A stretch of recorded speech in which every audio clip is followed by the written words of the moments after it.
This strange tale was posted in several parts on r/mystery in 2013.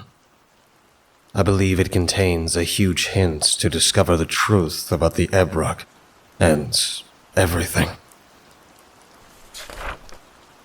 I hope this is the right place, and someone can tell me what may have been going on in my village.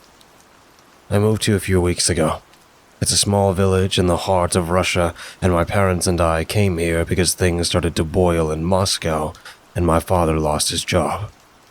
I don't know why we had to move to this isolated village so far away from civilization. Maybe my parents wanted peace and quiet, to escape the hustle and bustle of the big city. It's dark, corrupt thoughts. But the houses here had all been far below average in price. Almost everyone who lives here has moved here recently. There are crazy rumors about this village that people tell each other. It was found abandoned in the mid-90s. Where everyone went, no one knows. They say that no signs of people were found at all. Nothing. But everywhere in and around the village, strange patches of earth had been discovered, circular and smooth, not only in the forest or on the road, but also in the dilapidated wooden houses. At our new neighbor's house, one of the mysterious spots had supposedly been found right in the living room floor, where the floorboards had just been cut away. These rumors scare me. I am afraid of this village. But yesterday, I was redoing the floor in my room with my father, and there, I found a notebook under the old boards. I hid it from my father. I don't know why. Someone must have left it there. Last night, that's when I read it. I read it, and now I'm incredibly afraid of this house and this village, of the fields and the woods that surrounded me. The notebook apparently belonged to one Ilya Vasilev. I've tried to translate what he wrote, hoping that someone here could help me find an explanation for the rumors, for this uneasy feeling that I have since I moved here. Part 1. The Witness of the Lord. I am fine. I want that to be clear from the beginning. My story is strange and in huge parts troubling, but I'm still in the best state of mental health. I am fine. My story begins 7 months ago, in December 1979, when deep winter was upon our village. We were preparing for Christmas, the first Christmas to be celebrated publicly throughout the village, after years of having to practice our faith in secret because the Soviet government did not allow religions. Only in the last few years did the Reds' view loosen and they allow small islands of faith. One of them was my village, which finally dared to celebrate and praise the Lord. I have been a believer all 20 years of my life, an exemplary Christian just like my parents. Faith had kept our family line alive in times of terror and misery. Death had always been close to us, as the fields where most of the population of our village had worked for generations had once brought the end of hundreds of people. Many years ago, on those fields, atrocities had occurred that had finally given them their present name: the Fields of Death. I myself had not been born back then, not by a long shot, but my grandparents had spent their childhood there, a childhood full of hunger and depravity. My grandfather, Fomenko, often told me and my sister the stories he had experienced and how faith had saved everyone. There had been a long, cold winter, and the grain had been confiscated by the government to be taken to the cities for distribution. After all, the grain belonged to all the people, not just those on the farms who planted it, tended to it, and harvested it. And so, the only food of that time left my grandfather's village and never came back. Some of his neighbors had once tried to hold back some grain, to hide some sacks, but when they were caught, a hail of bullets determines their fate. People lived in fear, not daring to stop working, not daring to keep from themselves the food that was destined for the common good. In those days, horrors happened in my village that I cannot imagine today, not even when I heard my grandfather's usually clear voice begin to tremble, when I see in his eyes that he would rather forget in order to experience a peaceful sleep once again. Sunday. He told us of those horrors to warn us how quickly life can change from safety into infinite terror. Winter had reigned. The grain was being hauled away. They still shot at those who tried to keep back pieces of it, be it a sack or some husks that had fallen from a cart. In time, hunger began to drive people in our village insane. Parents locked up their children so they wouldn't be taken by neighbors to feed their hunger. Friends turned their backs on each other and killed each other in fights for the last livestock that was still alive. The streets reeked of decay and death, of misery and suffering. One day, my grandfather told us he had hidden in the back room of his house while his parents dragged themselves, emaciated, to the fields to pick the last scraps of grain from the furrows with their dirty, half-frozen fingers. He had come across a book there, a Bible that had saved his life. The Word of God, an old Bible. My grandfather had learned to read and was probably the only child far and wide with that skill. Perhaps because his parents had once come from another country, one where reading was part of basic education. Who knows these days? It was in the room I now live in that Grandfather Fomenko had found the dusty book. Actually, he had been looking for something to eat. The days before, he had found some sawdust. But despite his hunger and the grumbling in his stomach, eating the book was out of the question. Books were sacred, and no book was as sacred as this one. He had begun to read and learn about the greatness of the Lord, of the miracles his Son had performed, and of the magic of faith. His stomach had growled, but he had ignored it. The words gave him comfort. The next day he immersed himself in the book again, disappearing into better worlds and times, hearing wisdom and encouragement. But around noon, there was a knock at the door. My grandfather emphasized each time that he had not been afraid, that he had known that the Lord would protect him when the old neighbor gained entrance to our house, armed with a cleaver. It was clear what he wanted. Meat. My grandfather told us each time about how the neighbor had looked more undead than human, stinking and with sunken eyes, smelling like death from his mouth, the cleaver trembling in his hand. "I'm sorry, boy," was all the man could get out. My grandfather tried to mimic this poor man's voice at the end of his wit, to express his pain through words so that we understood that poor fellow a little. The Lord's words had given courage to my grandfather in his most terrible moments. He had stood up and firmly said, "Away with you. The Lord protects the inhabitants of this house." But the intruder did not care, coming closer. And so my grandfather again sought comfort and prayed. He prayed for mercy and peace and for his life. He would serve the Almighty for the rest of his days, trust Him blindly. Suddenly, like a gruesome miracle, the famished intruder had let out an inhuman groan and collapsed, dead and debilitated. There had been no hunger for my grandfather and his family for a week after that.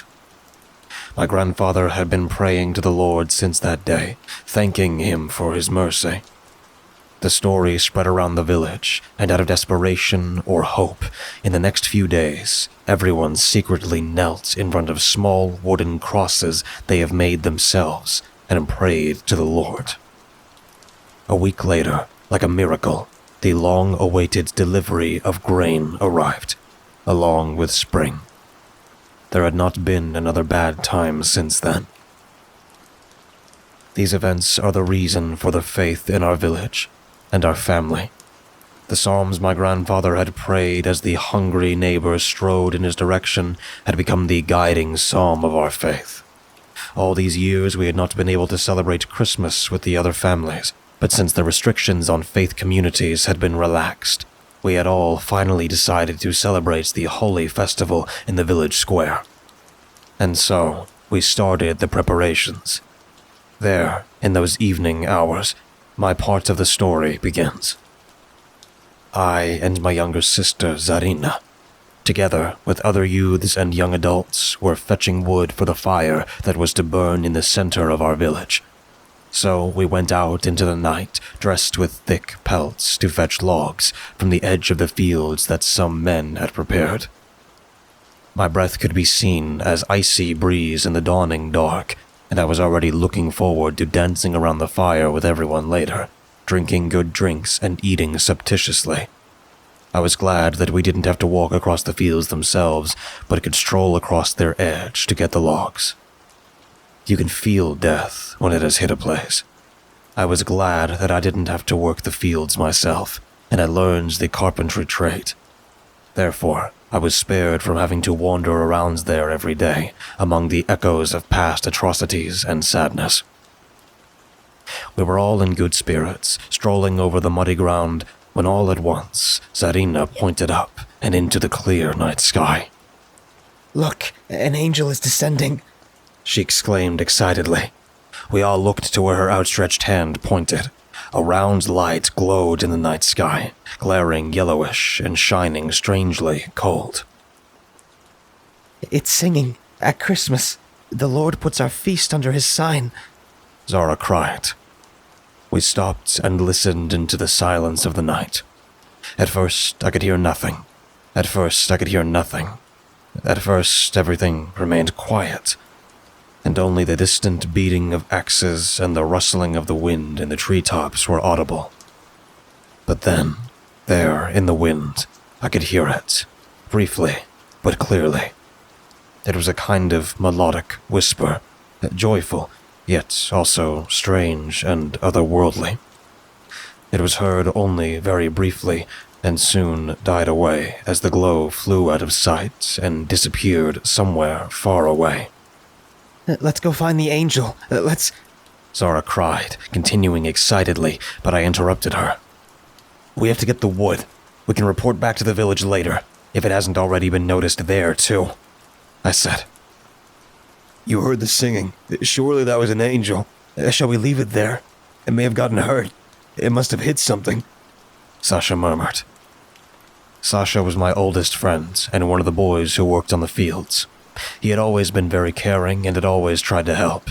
His parents were long dead, and the old lady who had raised him was no longer around either. So, he struggled along, working the fields, but the rest of us looked out for him as well. "Shouldn't we go look for it, Hila?" Sasha urged me anxiously. We thought about it for a long time, but decided to leave the decision to the others in the village. Trusting the Lord to guide our actions, we quickly moved on in the direction of the woodcutters to complete our task. We were not the only ones who had seen the glow. When we returned to the village square loaded with logs, everyone was in great excitement and full of joy that the Lord had sent us this sign of his greatness. Not everyone agreed whether it was an angel or a return of the poinsettia that had been witnessed, but everyone was sure that the Lord had sent us encouragement. So, we celebrated our first Christmas full of joy and pleasure, with good food, dancing and singing, full of happiness and under the protection of the Almighty Lord.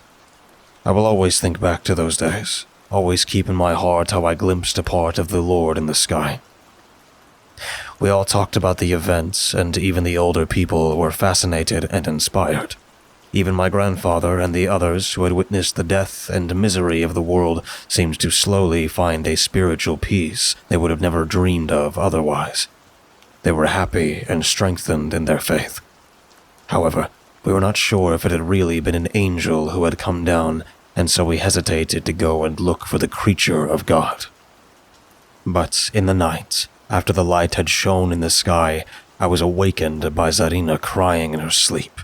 I straightened up and slowly paced over to her bed, where in the semi-darkness she began to squirm, cramping. No,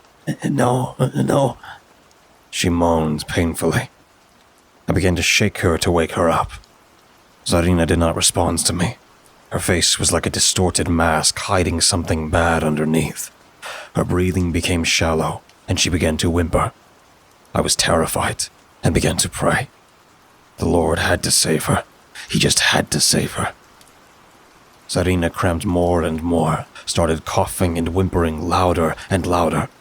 Slowly, the rest of the family woke up, and my parents and grandfather huddled tightly around her, praying for her to open her eyes. Please, don't take our child. She's only been in your world for 14 years. My father cried, as panicked and desperate as I'd ever seen him before. His thick, black mustache trembled with fear. Then, abruptly, Zarina stopped convulsing. For a terrible moment, she just lay there, her hair disheveled, her face pale in the glow of the candle my mother held over her. Mom? Dad? Hila? Grandpa? What's wrong? She suddenly asked, sleepily. For a moment, it was as if nothing had happened, as if I hadn't just seen my sister almost die. But then she began to cry. "What's wrong, dear?" my father asked, just as pale in the face as Zarina. It took a while before she finally found some calm and was able to talk to us. Finally, she croaked. I saw the angel. I was with him. A revelation, as the Lord touched my sister. We all said another prayer, and finally, filled with awe, I asked, "Where did you see the angel? Is it here? With us?" She looked at me briefly, seemed to hesitate for a little moment, and then reported, I was with it. In a dream. It was in a white village. A village made of angel dust. I saw it. It didn't have wings, and that's why at first I wasn't sure if it was an angel. However, soon it spoke to me. "What did it say, Zarina?" I asked tensely. It said it was not God, but the witness. It sounded like a man and a woman and a child and a baby, and it felt peaceful, calm and carefree. Then I woke up.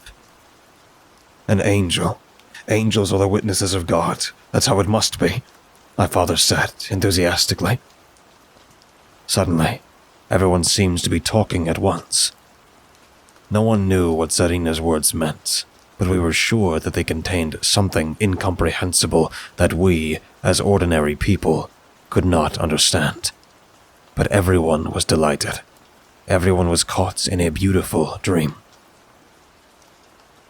The next day, the adults sat together in the large barn near the edge of the village, which was used for community events. Most of them found seats on the lined-up wooden benches, and the rest stood crouched against the old walls, some of which were rotten. Dimitri, probably the closest thing to a mayor, sat at a heavy pine table at the end of the room, staring at the crowd, while my parents and Zarina sat on old chairs in front of him. Tensely, the crowd looked at them, waiting for someone to say something. Finally, Dimitri cleared his throat, thoughtfully. You all saw or heard about the falling star. It was brighter than the others that kept crossing our sky, and much more melodic. Some even heard the singing. Who still doubted that the Lord sent us his message? Doubts are now useless. Zarina has received a vision. She has seen how the angel who was sent by God walked on our earth and visited a village and consecrated it with its grace. She has seen the angel marching to spread its holiness in these lands. Are we sure? Mary, the dressmaker, had stood up. She was still young, my age and Sasha's, and she always wore her blonde hair carefully braided, her dress self-made, blood red and flashy, with silver embroidery. As always, she wore makeup, a luxury not many could afford. In other places, she would have been considered a lady of higher rank, but she was also skeptical, and I had not liked her very much since childhood because she often made insinuations that seemed to go against the Lord. Also, she had never played with us outside and had always thought of herself as someone better. I was shocked that she now so obviously doubted the Lord's actions. "Mary, Zarina has seen a vision. The Lord spoke to her through her dreams. The angel has joined us. How can you deny it?" my father asked coldly. I'm not denying it. I'm just saying, what if there is something dark that the angel was sent to fight? What if it's going into battle against some unknown evil? The angel may be spreading sanctities, but we have no idea if it's trying to redeem us or defend us. It said it was a witness of God, I noted. That's what Zarina said when she woke up. That it is benevolent to us. We must find it. Someone shouted from one of the back rows. An excited murmur began to spread through the room. Silence, Dmitri thundered. His face looked hard but determined. We have to get there. If it is a message from heaven that the angel wants to bring us, we must hear it. How many can we spare? Who would even want to voluntarily leave for the wilderness? We don't know how far the journey will be, and you yourselves know how dangerous this area can be. A loud commotion broke out. Everyone shouted at once and volunteered. I also jumped up and loudly offered to go out to look for it. The angel, the witness of the Lord. I imagined meeting it in a clearing under a full moon. How I would hear its bright voice, gaze in awe at its graceful form, and fall to my knees in prayer before it. Silence, Dmitri shouted. You can't all go. The kids wouldn't make it in the deadly cold out there. Let 7 go. 7 is the Lord's number. There must be 7. 7 workers from the fields. We can't spare any more. You can't be serious, I cried out. Cold anger boiled up inside of me. I want to go too. We all want to. You can't just stand there and make a decision like that. Others joined in. Silence. Alexei now thundered, the master blacksmith. We need you. Danili, Ila, Nikita. You have a job to do. We can't get by without you. You can't go. Be reasonable. But if the Lord wills it, He will make sure that everything here will work reasonably well. That nothing will happen.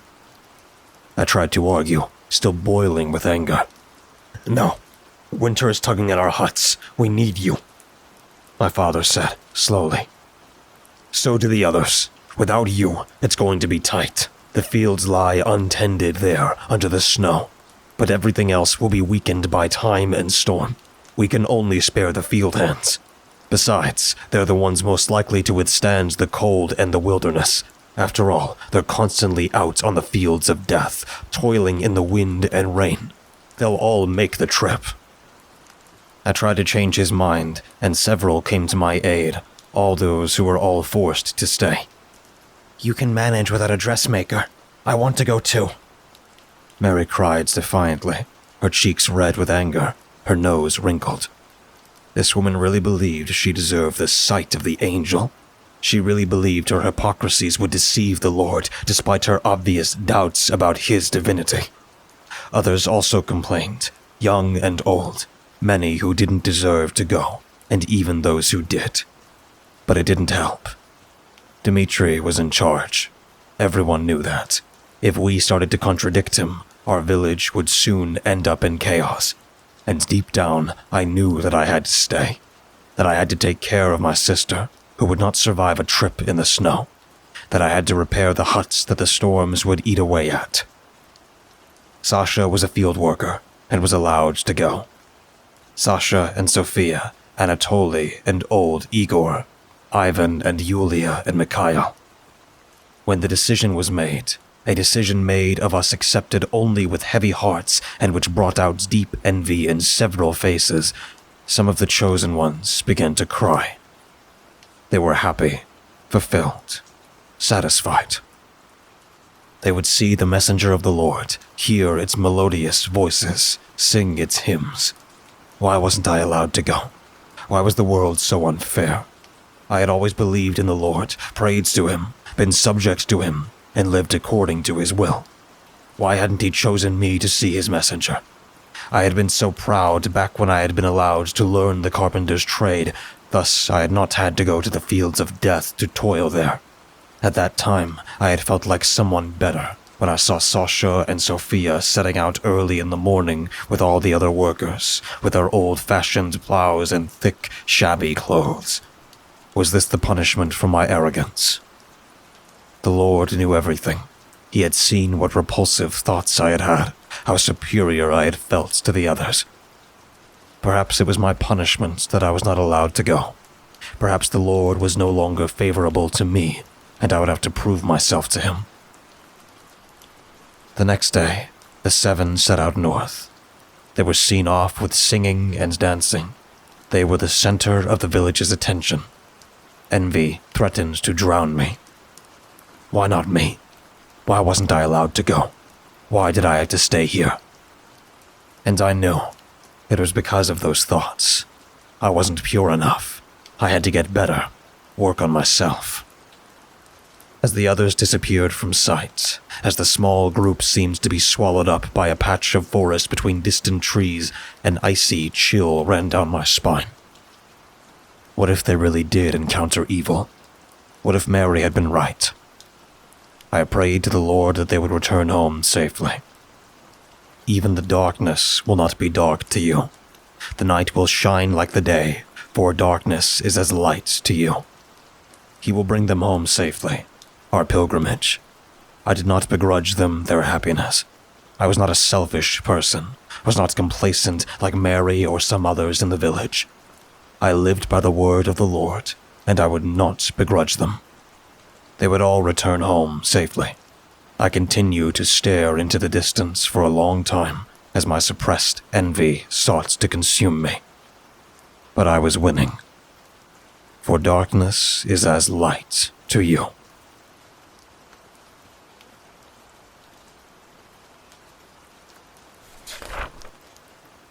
Part 2. The Pilgrims. Even though the days and weeks passed, I never forgot to think of all those who had set out to witness the glory of the Lord.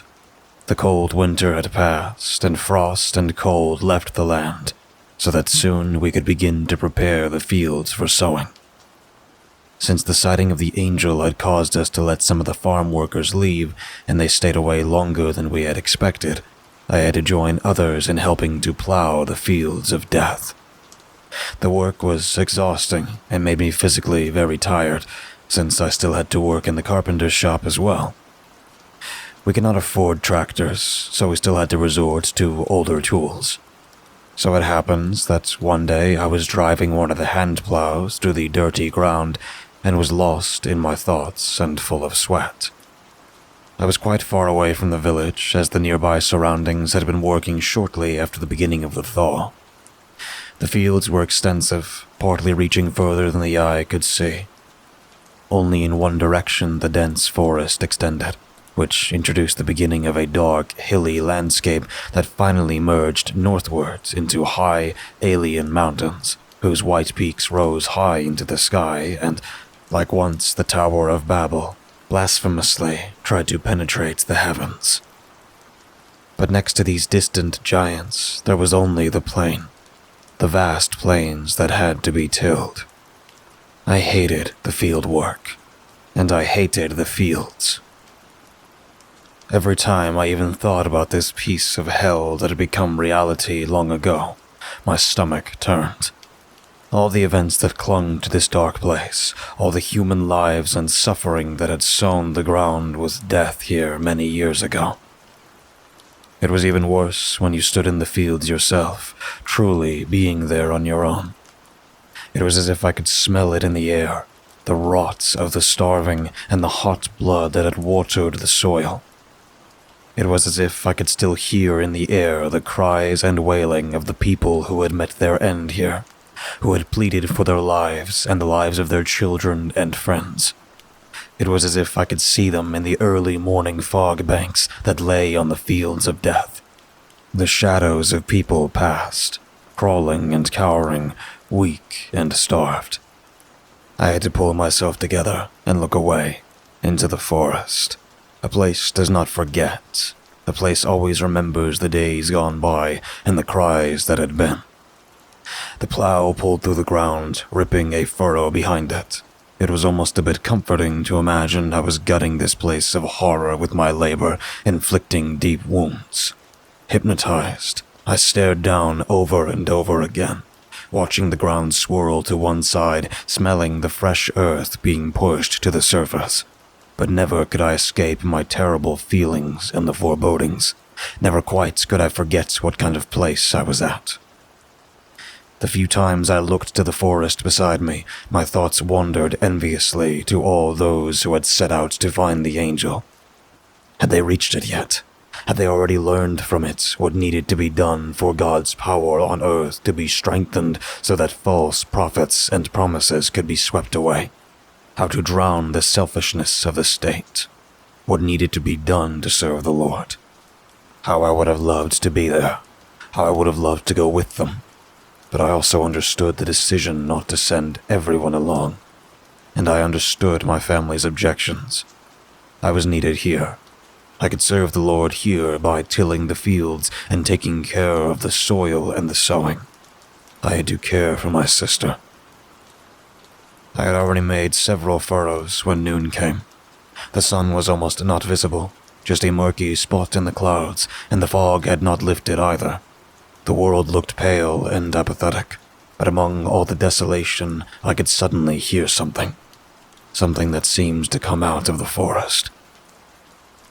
It was at first just like a rustling in the wind that sounded a bit too regular, such that it triggered a natural uneasiness in me.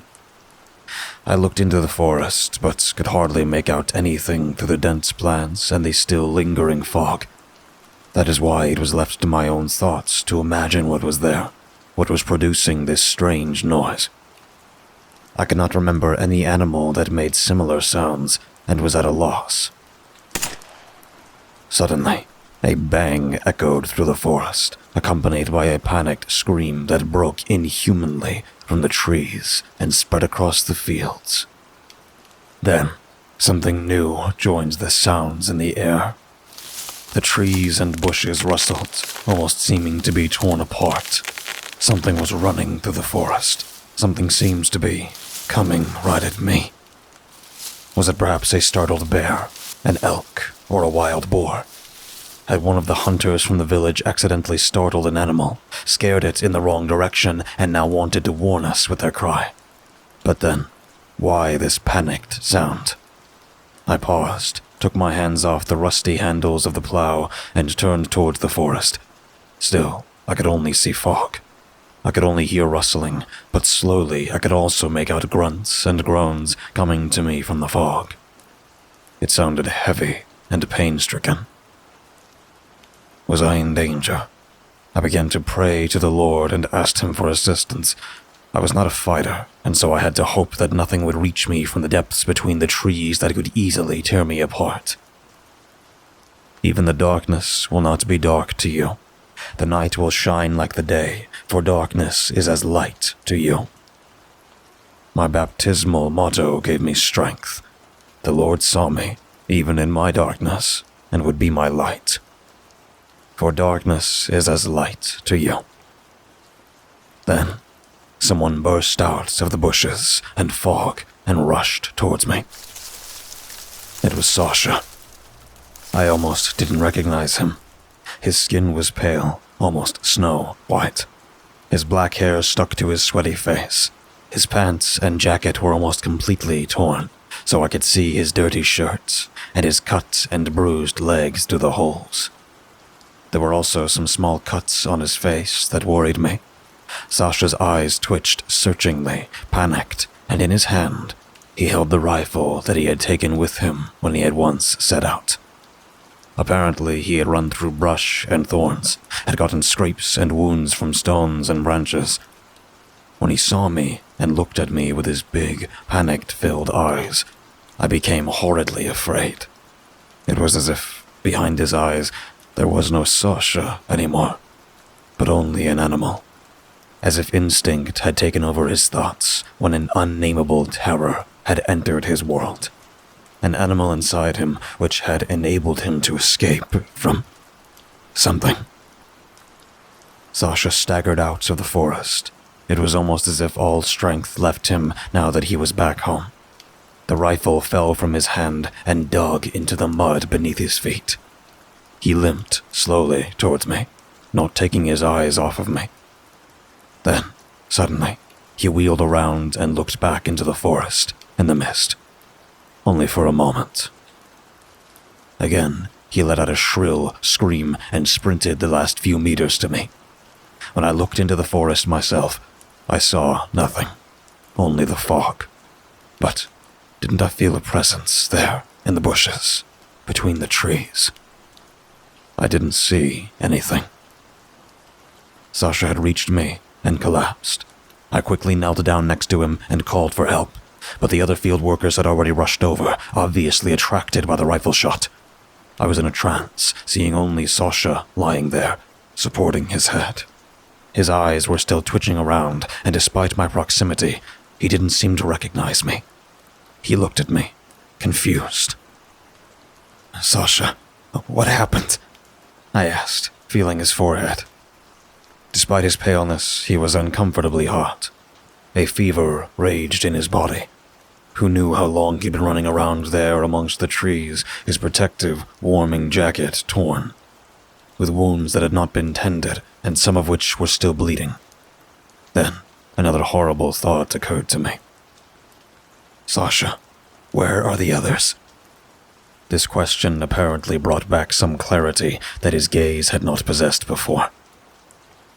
They took them. Took all of them. All our brothers, all our sisters, all of them." He gurgled in panic. "Sasha, what do you mean? Who are they? Wasn't there an angel in the village? What did you see? Sasha, please answer me." But he became more restless again, trying to look around, to the forest. The others helped me to cover him with our jackets. Slowly, Sasha began to tremble more and more. A deep fear had taken possession of him. "They're after us. They're coming after me. They're coming after me, chasing us. They're here." He groaned and began to lose consciousness. "Sasha, who? Who came after you guys? Who took the others?" Only moaning words came out of his mouth as his eyes slowly closed and exhaustion numbed his muscles. Gurgling, he whispered, Hebrook. I don't know if he had spoken a language at all or just made sounds that made no sense. The other 3 field hands who had rushed over carried him away toward our village, while I remained by my plow to retrieve the rifle from the edge of the woods. The trees now looked even more threatening than before, swaying uncomfortably gently about, and the fog seemed denser and more oppressive. What had been there, beyond the fields, in the depths of the old forest? What had the others found in that place where the angel had touched the earth? Had demons appeared and tried to drag the divine creature into the depths of hell? Had all the pilgrims fallen under the claws and teeth of being from a distant, unholy abyss? Were they all really gone? All those who had gone to the forest longing for the heavenly lights? Or had only Sasha gone mad, broken away from the group and fled back? It was entirely possible. Entirely. But the trees seemed so strange and full of evil. I didn't want to linger there in that place anymore. I wanted to turn around and go back to the fields, but I wouldn't feel much better there either. Finally, I had reached the rifle, stuck in the muddy ground. I picked it up and secured it so that no accident would happen. But as I stood there, at the edge of the forest, it felt as if there was something in the mist, as if shadows were moving in the dense swaths.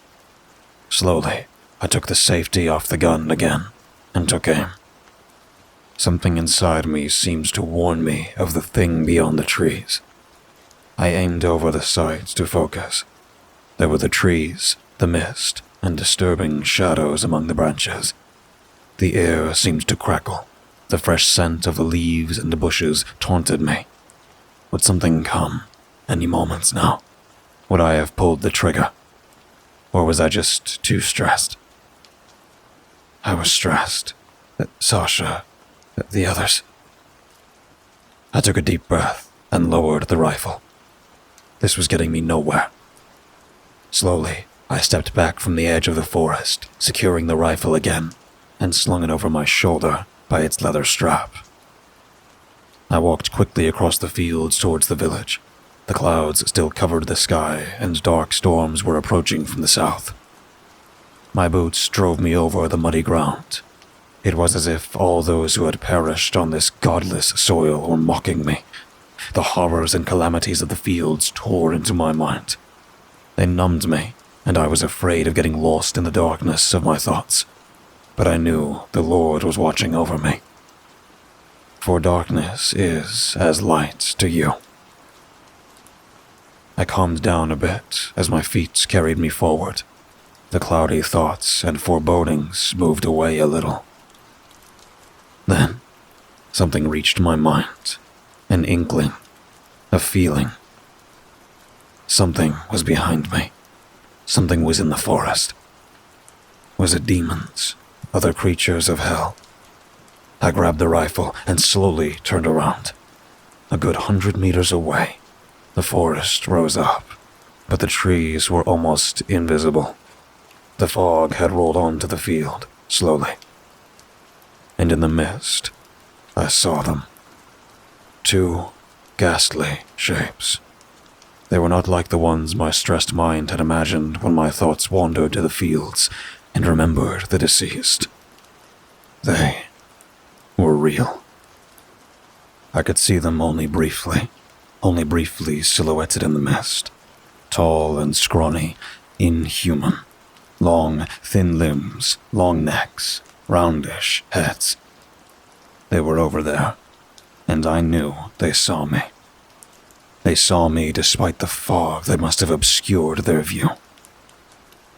I turned and ran, carrying the rifle carelessly over my shoulder. It couldn't be. It had to be demons. For darkness is as light to you. When I dared to look again, I saw that the fog had lifted. I could make out the forest again and see only the trees and bushes. But I kept running towards the village. I had to get to Sasha, had to report to the others. When I entered the hut where they had put him, there was already an excited crowd inside. It seemed that all the villagers who could interrupt their work had gathered in the small, rustically furnished room where Sasha was now lying, sweating on a bed. The news that only he had returned, feverishly talking about the disappearance of the others, caused shock and despair. Some of the relatives of the missing were also sitting in the room, stunned and pale as corpses. I heard sobs and weeping, looked into the eyes of desperate mothers and bitter fathers, looked into the faces of shocked neighbors and shaken friends. They had all come to hear what had happened, what fate had befallen the others. They wanted to know what had happened to their loved ones. And in the middle lay Sasha, distraught and trembling. I had to fight my way to him with some effort and probably only met little resistance, because I was his best friend and had found him. When I finally pushed aside the curious but tearful Alyon, who always had to stand in the first row, I could see how bad things apparently were for Sasha. He was still shivering, but now he was also wincing intermittently while his eyes looked around frantically. He was completely drenched in sweat, and his hair was so sticky it looked like wet strings. "Calm down, Sasha. Come to your senses." Igor, who was probably the closest thing to a village doctor, sat next to Sasha's bed and tried to placate him. But all the whispering and murmuring around us only seemed to intensify the problems. "Sasha, it's me. You're home. You're safe," I shouted. Igor looked at me briefly, his eyes full of suppressed concern, but he nodded at me. "Sasha, it's gonna be okay," I continued. Who are you? Who? Hearing Sasha's whisper was much more terrifying than his shouts, because I knew he really didn't recognize me from the way he looked at me in a brief moment of clarity. It's me, Ela. Don't you remember? We grew up together. We've known each other forever. I trembled. Sasha, Ela. He gurgled again, but his gaze held me fixed. There was a haze in his eyes. Oh Lord, what had happened? Ela, I remember you. Water. So thirsty. Please. He held out his hand, trembling, begging. From somewhere, someone handed him a glass. He drank it greedily, seeming to calm down a bit as a result. Ela, I remember. We left. Went there to the angel. I went to the angel. What happens then? I asked quietly. I suddenly realized that everyone had fallen silent and was listening tensely and anxiously. Old Igor stood up and put his hand on my shoulder protectively and nodded at me again. Ela, I don't remember very well. Just forest. We went through the forest. Water. More water. Sasha muttered. Jesus Christ, bring him more water, Alyon murmured, even though she had backed away a bit. After a few moments, another old tin can of water had been brought over.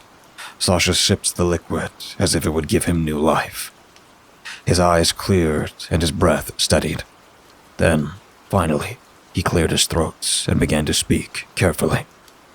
Again and again his eyes wandered to us to reassure himself that we were still listening to him, that we were with him and not leaving him alone, that he was safe. For darkness is as light to you.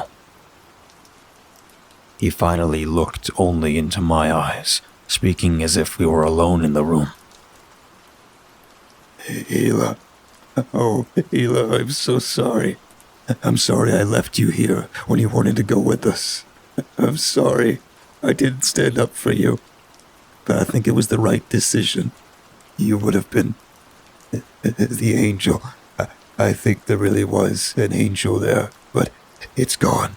It was torn apart by shadows and demons. We walked through the woods, over hills and wide fields beyond the mountains. In the wind we soon heard the songs of the Lord, songs that praised him, the whispers of the heavenly host, and we were all soon dreaming of the angel and the village it had visited. It had sent all the believers there to heaven. They had ascended and come to the Lord. They had been devout believers, just like us. The angel advanced in our dreams, our visions, through forests, and finally to another village. The images appeared to us as if they were real, as if we were seeing everything the angel was doing. No one wanted to be awake anymore. All of us slept as much as we could to dream.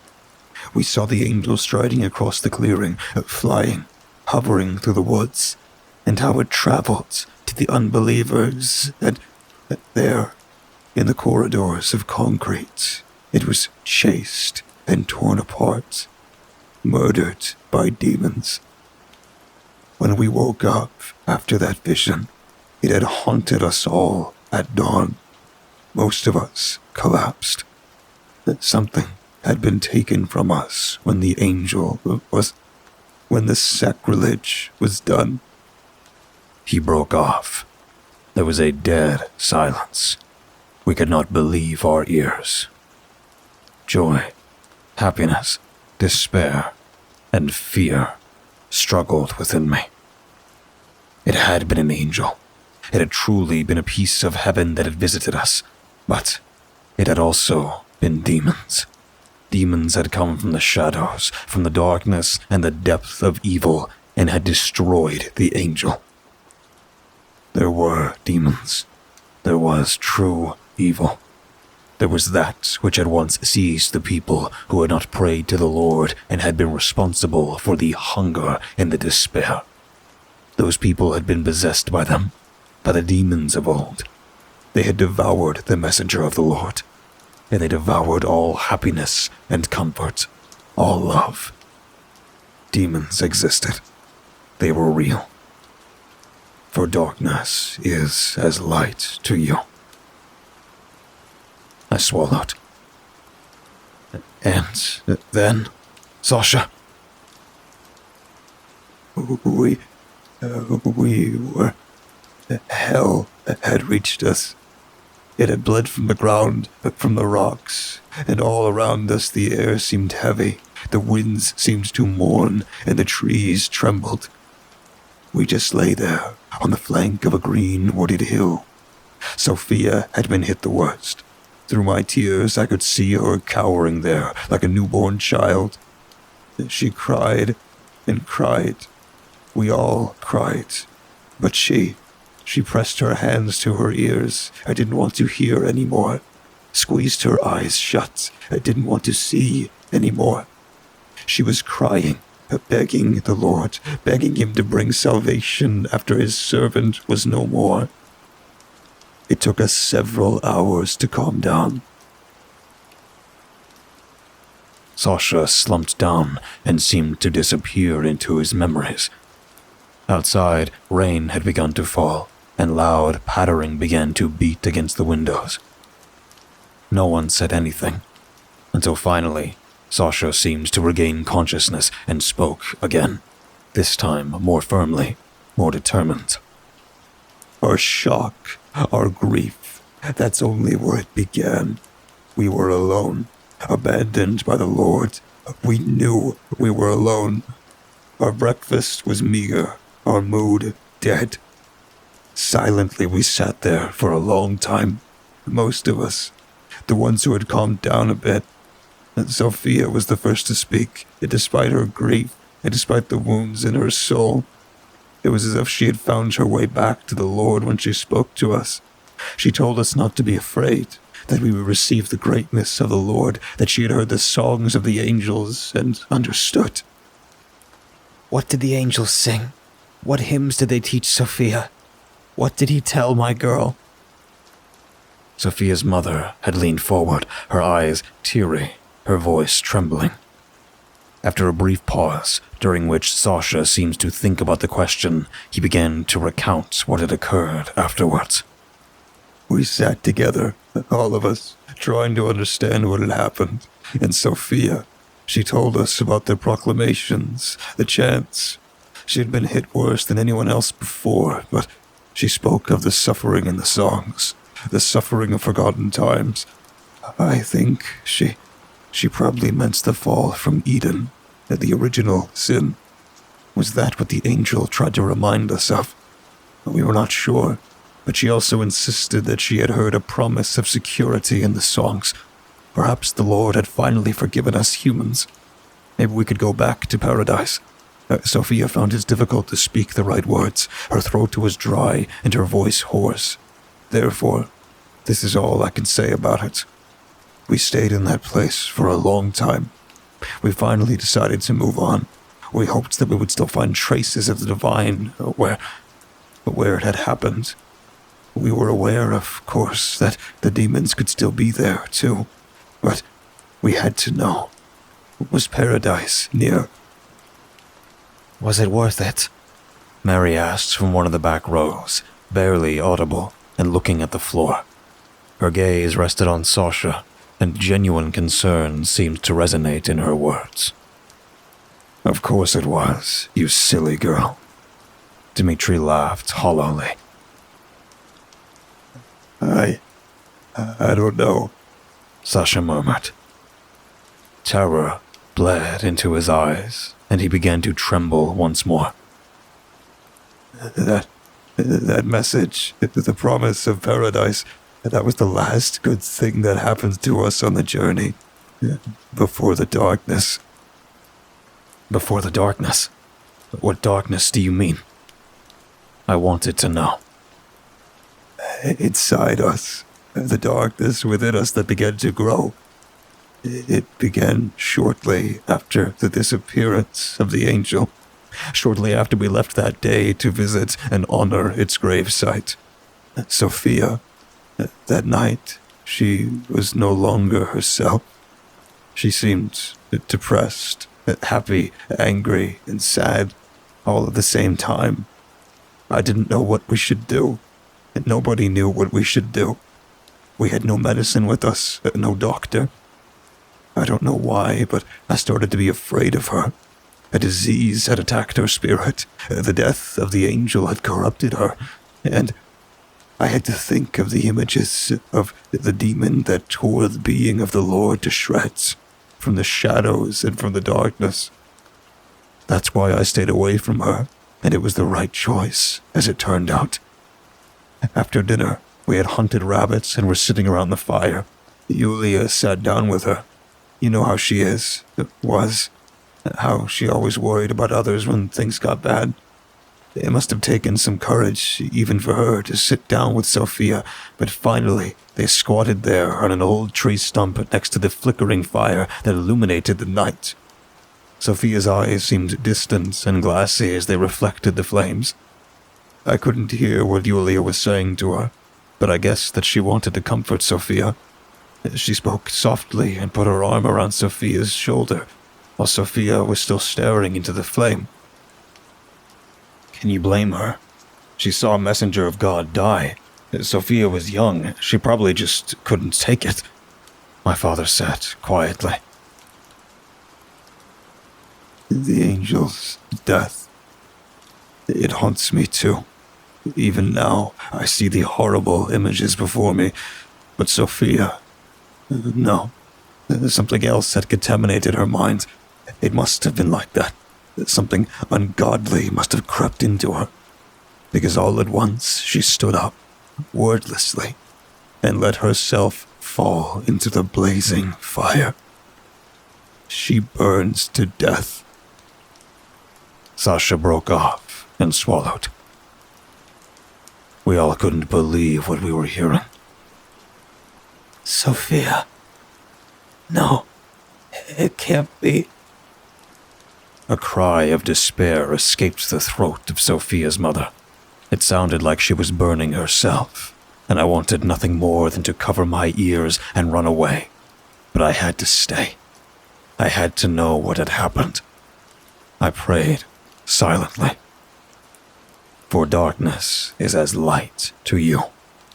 Hastily, someone tried to calm the woman, but she began to lash out and finally sank to the ground, where she remained, sitting, staring into space like a corpse.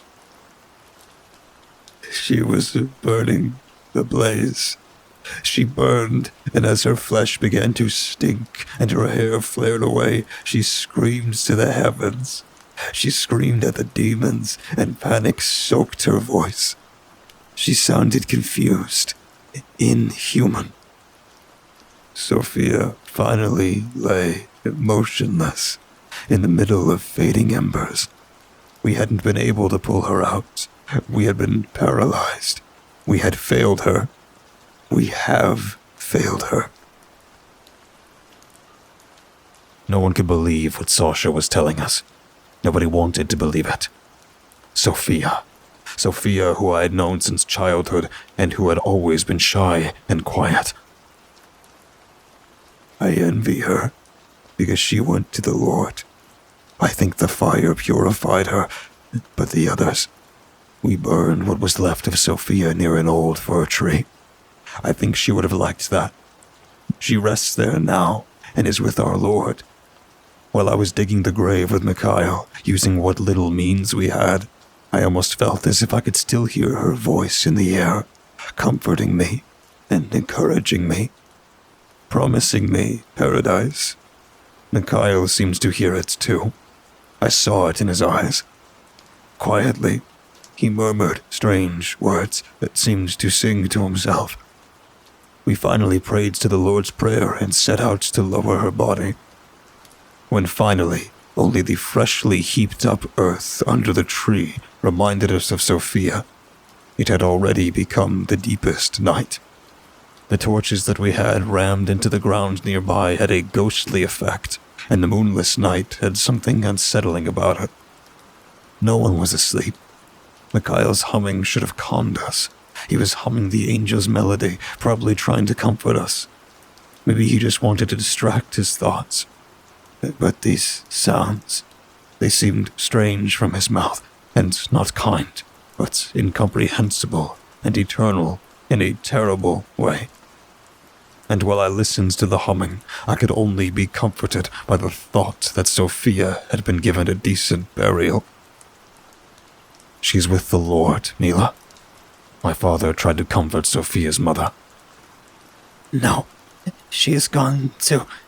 She can't go to heaven. Not even after you burned her. She has... herself... Oh, Sophia. The demons were chasing her. I bet the Lord called her to save her. You know how pious Sophia was. More pious probably than almost anyone else, including everyone here. The words seemed to bring her a little peace, but still she wept. We all just stood there, silent, watching the poor woman there on the floor. I, too, stared at her for a long time, until I noticed with a shudder that Sasha had stopped talking. When I turned to him, I saw that he had started crying wordlessly and squeezed his eyes shut. I had never seen anyone with such fear before. That night, it was almost morning. They came, was all he could get out before letting out a strangled cry and pressed his hands to his head. Finally, he just sat there, weeping and swaying back and forth as if to protect himself from the terrors and sin of the world. For darkness is as light to you. The Lord makes light out of darkness, so it was written in the Holy Scriptures. Why did the words of the Almighty not give comfort to Sasha? Why couldn't his faith protect him? Was he in doubt? No, not Sasha. "The Lord protects you," I said, firmly, and sat down next to him. When I put my hand on his shoulder, he slowly calms down. But when he looked into my eyes, I knew he was still trapped in the nightmares of his memory. "Ayla, that night, they came. The demons. The night Mikhail disappeared. No, when they came for him. When they took everyone. I lay there, freezing, a gnarled root in my back and my blanket wrapped around me, my eyes squeezed tightly shut. I heard the rustle of trees and wind, the crackle of small animals in the underbrush, and Mikhail's strange humming. I just wished that he would stop, that he would be quiet. I didn't want to hear the sound anymore. And then it was quiet. The humming had stopped, and I heard Mikhail get up. Where was he going? Just into the bushes. Why had he stopped making his sounds? Had he calmed down? Had he come to his senses? At first, I believed that, hoping for that, but a feeling crept into my mind, an ungodly, sickening feeling.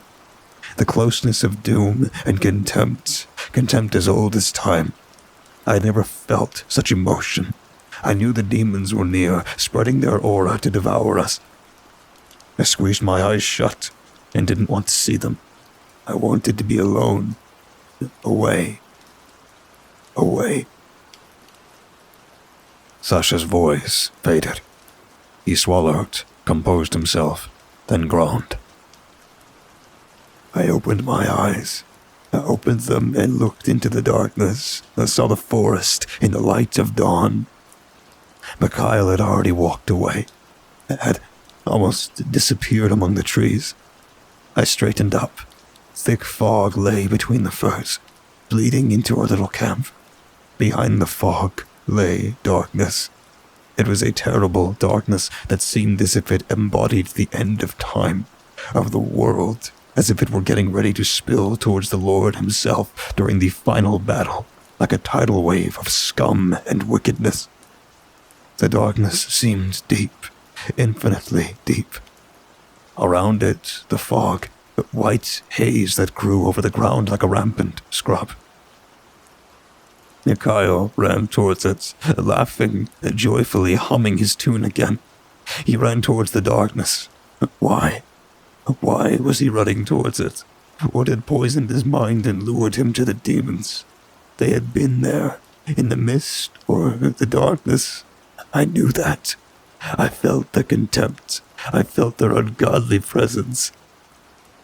Just before Mikhail disappeared into the darkness, before his outline was forever swallowed by the blackness, I could see skinny figures in the mist. I heard their whispers inside me. Vermin. Vermin. These voices, these noises were driving me crazy.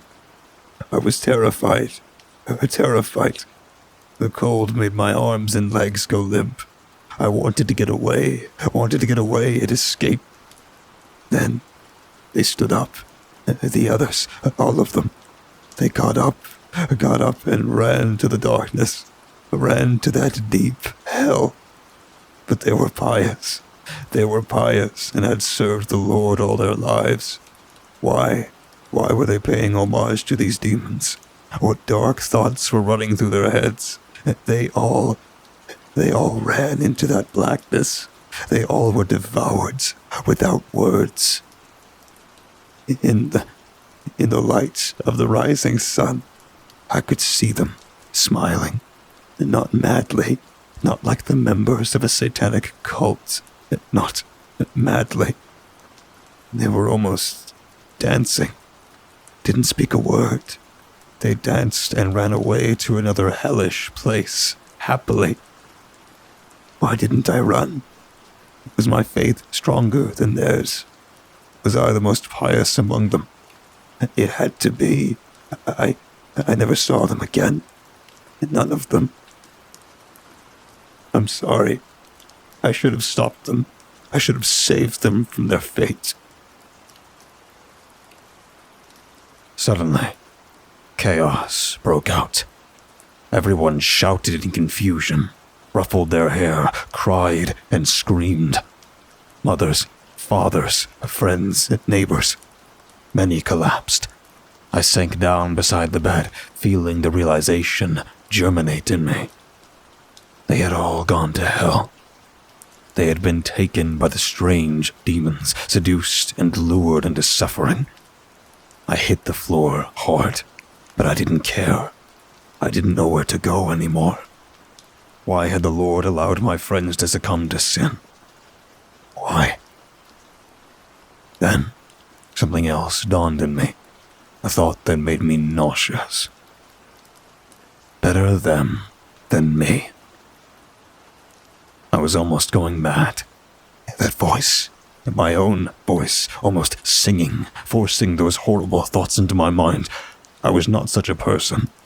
I was not a bad person. I was devout and believing and... I'm sorry. I should have stopped them.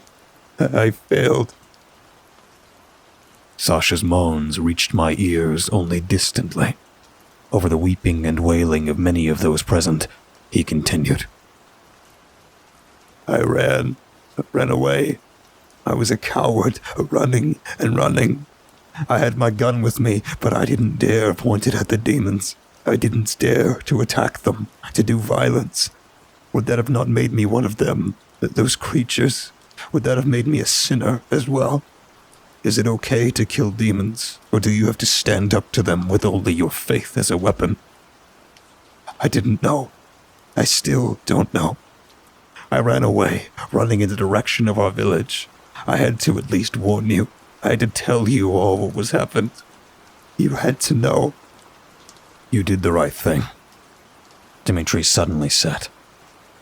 You didn't give yourself to them when the others were lost to the devil and to hell. You told us everything. You... I kept running. Sasha interrupted him bitterly.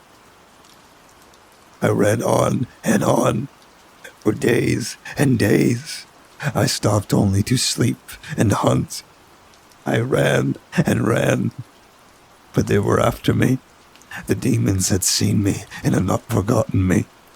I heard them every night. I heard their whispering voices and their rattling breaths, saw their outlines in the mist that followed me, and the darkness was near. I did not see it again, but I felt its nearness. Why didn't they devour me? Why didn't they seduce me, too? Why didn't the demons do anything? Were they waiting for me to be tempted? Were they waiting for me to be weak? Did they play with me? I just don't know. I don't know anything anymore. Only that I was a coward. Always a coward. I just didn't dare. I didn't dare to use the gun. I didn't dare to attack them. Or did I know that it wouldn't do any good? Did I know that they were just tempting me? Finally, I was close. I was close to the village. So close. My home. But they came. They came after me. I don't know why, but I shot. I shot into the mist and ran. And ran. He was silent. Everyone was silent. The room seemed to have gone numb. The demons. Are you really sure you saw them? That the others were seduced by them? They were all pious, I am so sure. Did you really see demons, or did you imagine them? Dimitri's voice cut through the silence. Everybody was quiet. I could see in the people's eyes that they partly hoped Sasha had just gone mad, that he was lying. They couldn't understand how the others had fallen. But Sasha was telling the truth. I knew that. I saw the demons too, I said, slowly, looking at old Dimitri. His eyes grew wide before he squinted them in disbelief. You saw them? Where? How? At the edge of the forest, when Sasha broke out of the undergrowth. I stopped short to retrieve the rifle he dropped when I... there, in the mist. I faltered as the images of the shadows appeared before my inner eye. They were scrawny, tall, inhuman. They had no wings, no claws, no scales, no fangs, no glowing eyes that shone through the mist. I almost took them for strangely shaped trees, so thin, but their presence, their aura, it was so dark and strange that I knew. They were demons, messengers of hell and the horrors beyond. We must defend ourselves, must arm ourselves against them. We must pray, confess our sins to the Lord. Someone shouted. Many agreed. We didn't know what we should do, how we could protect ourselves. One by one, people left the room, set out to tell the others who had not heard Sasha's story. Panic was written on their faces. Sasha finally remained alone in that room. His eyes were glassy and looked almost dead. I was the last to stand with him, but soon I, too, left to be with my family, to grieve with them, and to process the messages Sasha had brought.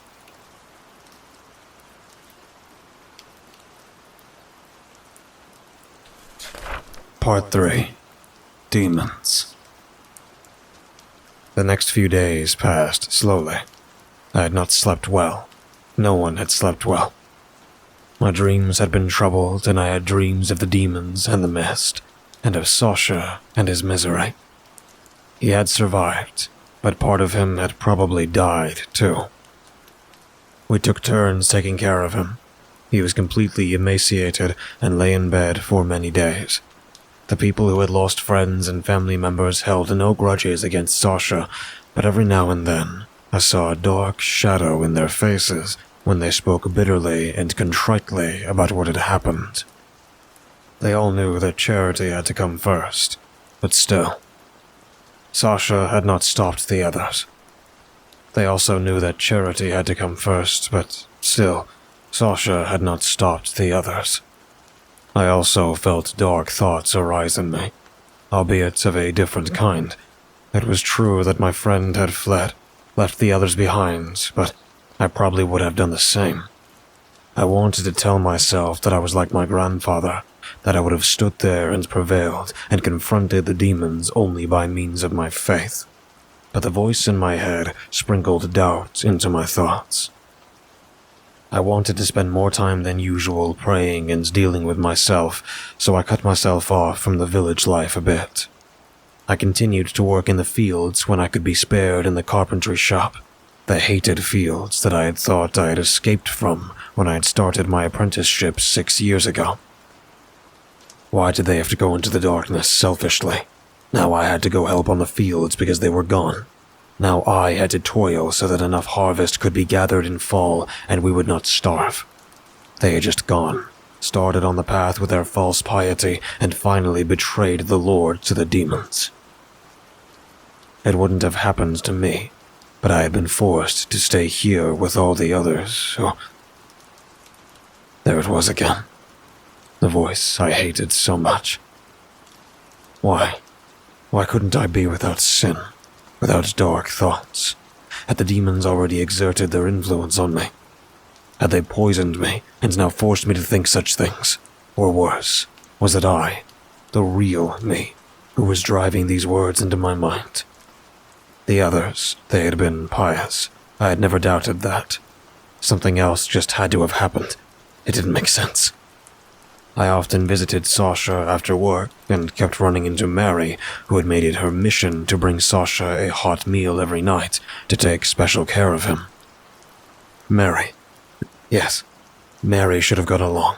She would certainly have been seduced and driven into darkness. Then I would have been rid of her smug ways. Was I jealous of Sasha and her? Did I think that way about Mary because I was alone and the two of them had apparently found each other? When I lay in bed at night, darkness fell over my soul, and I had to pull myself out of the black with prayers. The Lord would guide me. I was sure of it. I would pass his tests. For darkness is as light to you. One day, when I returned from the field work and strolled home through the village square, I noticed Sasha standing next to the fountain. He seemed confused and beside himself. As I approached him, I noticed his sunken cheeks and pale face. From the looks of it, the time in bed, left only with his own thoughts, had affected his soul as much as the escape through the woods. Hila, I need to talk to you, he muttered. His gaze avoided mine and he swallowed. Yeah? What's wrong? I asked him. It's Mary, he said softly, almost tearfully. What's wrong with her? She is different. Today, when she came to me, you may know that I didn't want to tell you. I know you don't like her, but... Mary, just a hypocrite. A hypocrite who was not faithful to the word of the Lord and only pretended to honor and love him, and pretended to have changed. The voice whispered softly, but I ignored it. I had to. Sasha was my friend. I prayed for him and his love. Didn't I? Yes, I did. No more ungodly thoughts. What about her? Is she all right? I forced myself to ask with feigned concern. Yeah, no, I don't know. She was different today. Scared. It seemed kind of scared of me. I have no idea why, but I could see it in her eyes. Afraid of you? Why? I don't know. I have no idea. But somehow, maybe she's right. I haven't felt good since I saw the demons, ever since I shot at them. No, she's not right. There's nothing wrong with you. You've been through a lot. How else would you feel after such experiences? Your faith makes you strong. You just need to rest. Hila, I think they got me. They are beginning to cast their spell on me, too. I think back to the darkness, praying to the Lord, and I think I can hear him. When I think back on what happened in that darkness, seeing that blackness in my mind, I believe I hear the voice of God there. A whisper, a sensation of love. You think the demons are trying to turn your faith against you? Yes, You must stay strong. Whatever you have been through, you must stay strong and read the scriptures. I know you're in a bad place, but you can do it. Sasha frowned, seeming to digress and think. yeah, I think you're right, He said, thank you, Hila. With those words, he stomped off. I watched him go, slowly losing myself in thought. I remembered the demons. I remembered their looks, their blasphemous looks from the mist, their inhuman outlines. Would they leave Sasha in peace, or would they always haunt him? That evening, as I sat at the dinner table with my grandfather, my parents, and Zarina, I could sense that something was not quite right. It was colder than usual, and Zarina avoided our glances. I didn't notice it at first, because the previous events had already been bad, triggered by the terrible stories Sasha had told about the trip. Suddenly, however, Zarina looked up and glanced at me. What did they look like? The demons? She wanted to know. Her fork was trembling. Why? I don't know, I said. We hadn't told her about the demons, and we hadn't told her about Sasha's experiences. She was still too young. You've seen them. Everybody knows. We all do. You talked about them. The others keep eating. My mother muttered. You're too young for that. Hila didn't see anything. Those are just stupid rumors, my father said, chewing. He and my mother exchanged quick glances. My grandfather was absently silent. That's right. I didn't see anything. Only Sasha, who wasn't feeling well. I started, but Zarina cut me off. Tonight, they were with me. My spoon fell to the floor with a clatter. My parents tensely sucked in their breath. My grandfather remained silent and closed his eyes. In your room. That can't be. Hila didn't say anything about something like that. You just imagined it. My mother said quickly, looking over at me. But I didn't know. I had been fast asleep, dreaming of shapes and mists. No, not like that. Not in the room. It was deep in the night, and I couldn't sleep. Just like every night since I saw the angel in my dream. I lay there and couldn't sleep. I went to the window and looked out at the street. What did you see there, Zarina? My father asked. I felt sick to my stomach. Were they here? Had the demons come to the village after chasing Sasha for so long? It had to be so. After all, why wouldn't they come here? Because our faith was so strong. Never. Demons are not easily kept away by people, no matter how strong their devotion to the Lord was. It was at the end of the side alley next to our garden, next to the barrels and the mud hole in the street. You know I can't see very far from my room, but there was something there, like a glimmer that didn't shine. In the darkness, I could hardly see it, but it was there. And in the shimmer, a shape. A large, distorted shadow, and not visible for long. Scrawny, emaciated, human, tall. What was it doing there? It wasn't looking in my direction. It didn't notice me, and I looked elsewhere, further down the street, I think. It wasn't there long, either, soon disappearing into the shimmer. I think you're imagining things. I'm sure you've heard some rumors and made it up. Sometimes you see what you want to see, I said softly.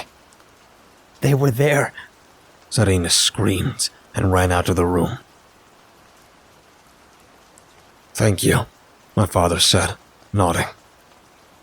No need to worry her unnecessarily. We can only pray to the Lord to protect us, but she doesn't have to worry too, I said, pressing my lips together. She had seen the demons, but maybe she could be convinced. Maybe I could make her believe that she hadn't seen anything bad. Or good, Zarina. At least she should be able to live carefree. But was it the right move to keep such horrors secret from her? At what point did we have to admit that life could be terrible and we couldn't protect her from it? Yeah, she's still young.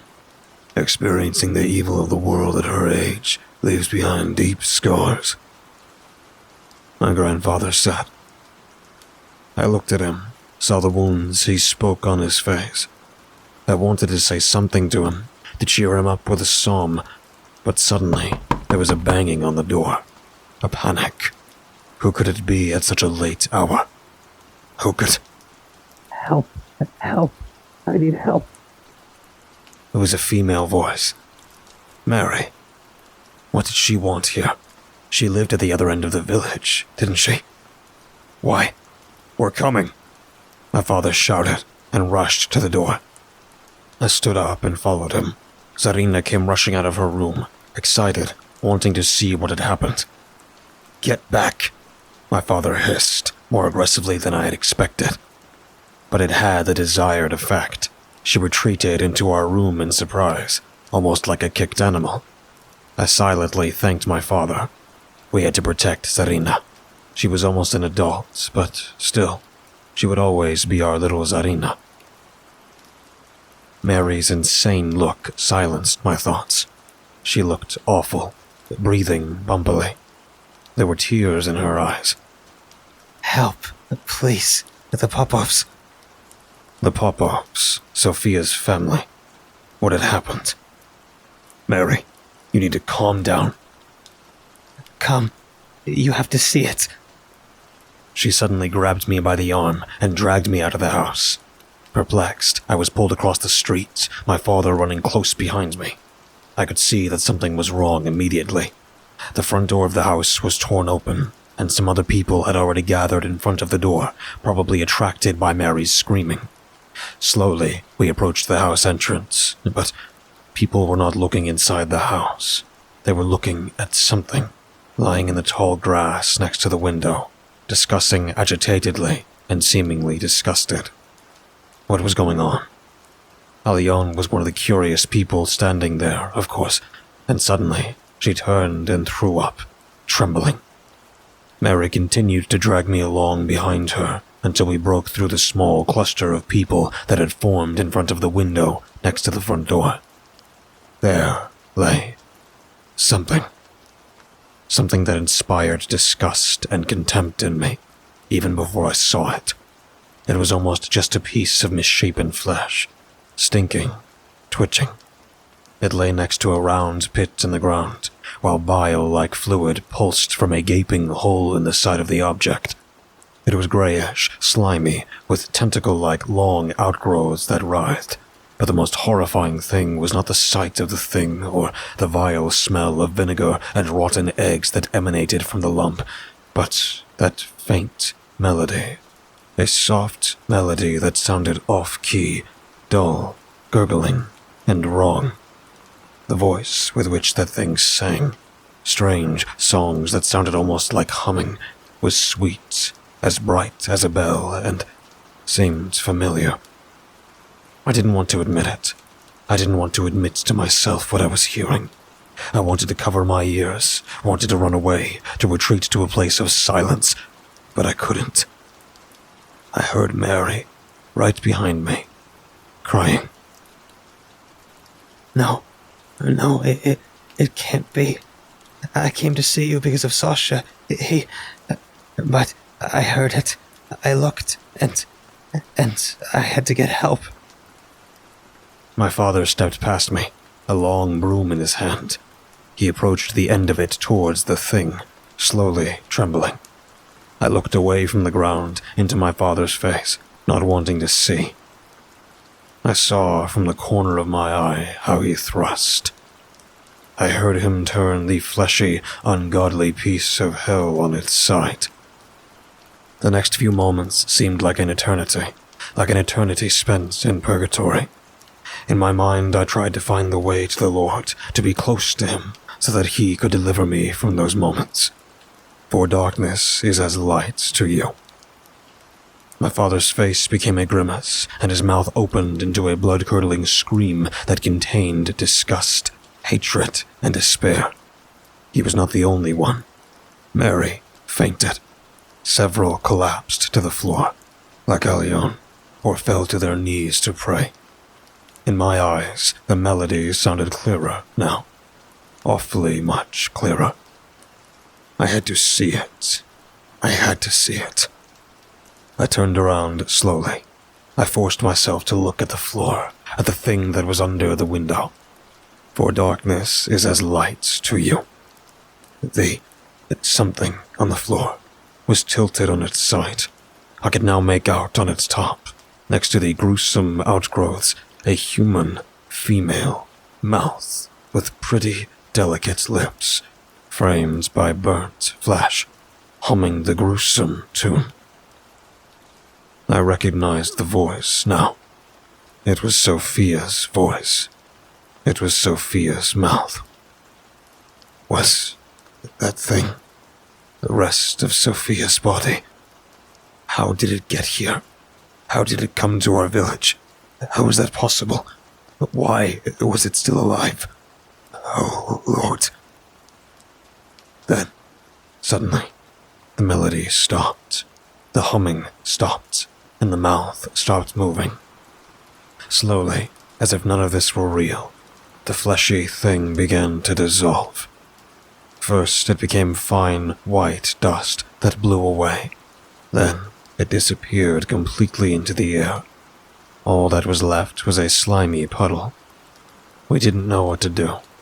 Everyone just stood there, stunned, trying to understand, to process the event. What had been there on the floor? Sophia.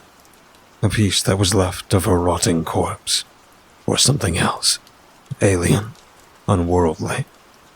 Why had it sung? Why had it hummed? Had the devil taken Sophia from the grave? Had the Lord called her back with his divine voice and summoned her here? Had we seen a miracle of God and just didn't understand it? I turned around and had to turn away from that slimy eyesore. More and more of the other villagers came streaming in through the half-light of the early evening, confused and frightened. The Lord was testing us. My gaze wandered back to our house, where Zarina was surely cowering in her bed, fearfully trying to ignore the commotion out here. Fortunately, she could not see this place from our room, but only into the small alley that led to the street. I looked at the old barrels that were standing there, the muddy ground. Zarina had said she had seen a demon last night there, right there. It had not looked at her, had been turned away from her. I stumbled. If the demon had not looked into the alley, but in the other direction, then it looked in the direction of Sophia's house. Had it prepared to hunt the Popovs, to drag them into darkness, now that they might have lost faith in the Lord by losing Sophia? That had to be it. I was sure the demons had sent this piece of hell which mocked and corrupted the Lord's message. The sounds, they had not been the Lord's, but an imitation to beguile Sophia's parents and destroy their faith. Sophia's parents. I winced. Sophia's parents. What was wrong with them? Looking around, I couldn't see them. "Has anyone seen the Popovs?" I shouted into the crowd. Only horrified faces. No answer to my question. And that was answer enough. The front door of the house was still wide open, and a light was burning inside. They had to be nearby, probably still in the house. The building suddenly seemed distant, the door like the entrance to vents of corruption. But we had to get in. We had to get into the old building and had to find out what exactly had happened to the Popovs. Had the demons taken them? Had they found refuge with the Lord and been saved? Had they escaped unnoticed by everyone? With a deep breath, I started to enter the old wooden house. Why was it I who started to move while the others just stood there, confused? Why was it me who wasn't as intimidated by the thing outside the window and as terrified and disgusted as the others? Was my faith stronger than theirs? Were they all not as devout as I was? No, that couldn't be. It was probably just a coincidence. I had to pull myself together. And next to me, there were now 2 other men who seemed to have had the same thoughts as me, and who now wanted to find out what had happened to the Popov couple. My father and our neighbor, Yuri. The front door seemed more and more like the gateway to strangeness, to godlessness. For darkness is as light to you. The Lord will protect me, protect us. We entered the first room, the living room, which was relatively cluttered with wooden furniture. A rather ugly carpet lay on the wooden floor, and old pictures, apparently self-painted, were emblazoned on the walls. The gas stove had not been cleared for a long time, and cobwebs hung from the wooden beams that ran under the ceiling. The air was stuffy and stale, and the light bulb that emitted a dirty light on the ceiling bathed everything in eerie contrast. On the dining table lay old ceramic plates with food scraps on which some eager flies were now feasting. Another wooden door led to the bedroom, where all 3 Popovs had once spent their nights. Were they still here? They must have heard the noise, the humming. They must have heard the screams. It couldn't be they were still asleep. Impossible. Something had happened. My father's hand was suddenly on my shoulder, and I flinched. He pushed past me and motioned for me to be quiet as he pointed to the bedroom door that was ajar. The floorboards cracked onto the carpet as we slowly crept past the reeking dining room table. I didn't know why we were so quiet, why we didn't just call out into the room, but it felt so right. It felt like there was something in that room that we shouldn't draw attention from. Finally, we'd reached the door. Sweating, my father put his hand on the handle. I could still hear the chatter of the others outside the house, yet the voices seemed distant, as if they came from far away. For darkness is as light to you. The Lord would protect us. He would save us all. Slowly, my father gripped the handle. Then he pulled the door open. I could see nothing. Only darkness. Only blackness. As if the room in front of us was no longer in this world. Vicious, hellish. A deep darkness lay before us. Flashlight, Yuri murmured, standing behind me, handing me a long object. I let the cone of light travel across the floor and into the bedroom. For a moment, I thought that the light would not penetrate, that it would be engulfed by eternal blackness. But nothing of the sort happened. The cone moved across the threshold and then across the old floor of the bedroom. At first, I was relieved, happy that the Lord's protection had been with us. But then, my father yelped. We all finally crowded into the adjoining room, and with growing horror, I let the light cone slide across the bedroom. There was nothing left. Nothing at all. The floor, the walls, the ceiling, everything looked like it had been sanded down. The wooden beams that held up the ceiling were gone. There were no pictures hanging on the walls, and no beds to be seen. But it had been the bedroom. Of that, I was sure. But the room, with all its contents, seemed to have simply vanished. How was that possible? Were the Popovs here when everything disappeared? Is that why we didn't hear them? I got goosebumps. I had to escape from this unholy, godless place. The dark forces that had been at work here, too, had brought hell once more. Had burned out this room with purgatory. I gulped and turned around. I quickly pushed past the other 2 and hurried out of the house. Outside, I had to brace myself on my knees and take a deep breath. Sweat was pouring into my eyes. What happened to them? What was that? Mary sat, not far away, her face still pale. Others were also looking at me questioningly. I felt the fear around me, felt their doubts. I had to reassure them, but how? They're gone. In the house, the bedroom is gone. Gone. The Lord must have taken them. It must have sensed their grief. Bullshit, Mary exclaimed bitterly. Before I could think clearly, I had gone to her and grabbed her rudely by the collar, pulling her to her feet. I shook her as she gasped in fright. They were devout, pious, and they lost their daughter. What else could have happened? What? Can't you once give a succor to people without taking away their hope with your ungodly remarks? I yelled at her as she choked and began to turn blue. My father tore me away from her and slapped me in the face. I slumped, stars in front of my eyes and a roaring in my ears. Get a hold of yourself, Ela. You too, Mary. All of you, pull yourselves together. He then roared into the crowd, furious. We can't let them see doubt. The Lord has been protecting this village since we've shown him that we trust him. So, trust him. Don't get carried away with sinful thoughts like anger or contempt. Hold on to your faith, or the demons, well... He broke off, exhausted. We knew what he was about to say. I'm sorry, Mary. I didn't mean to, I murmured, distressed. it's okay. She said, but looked at me with disgust. I wanted to tell you because of Sasha. That's why I was here in the first place, before I smelled that thing. I wanted to tell you that he was feeling better and would like to have a drink with you. But I don't care what you do now. Just get away from me.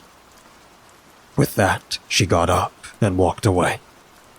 I remained sitting there in the street, in the mud, my head still throbbing. I tasted warm blood. Apparently, my nose had been injured. Someone handed me a towel. What do you want to do now? Yuri asked. Go to Sasha. Have a drink so that you forget your bitter thoughts. My father said bitterly, but pity also resonated in his voice, barely audible.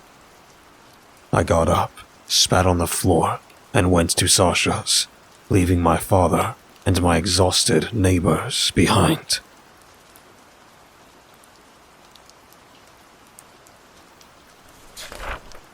Part 4. Rapture.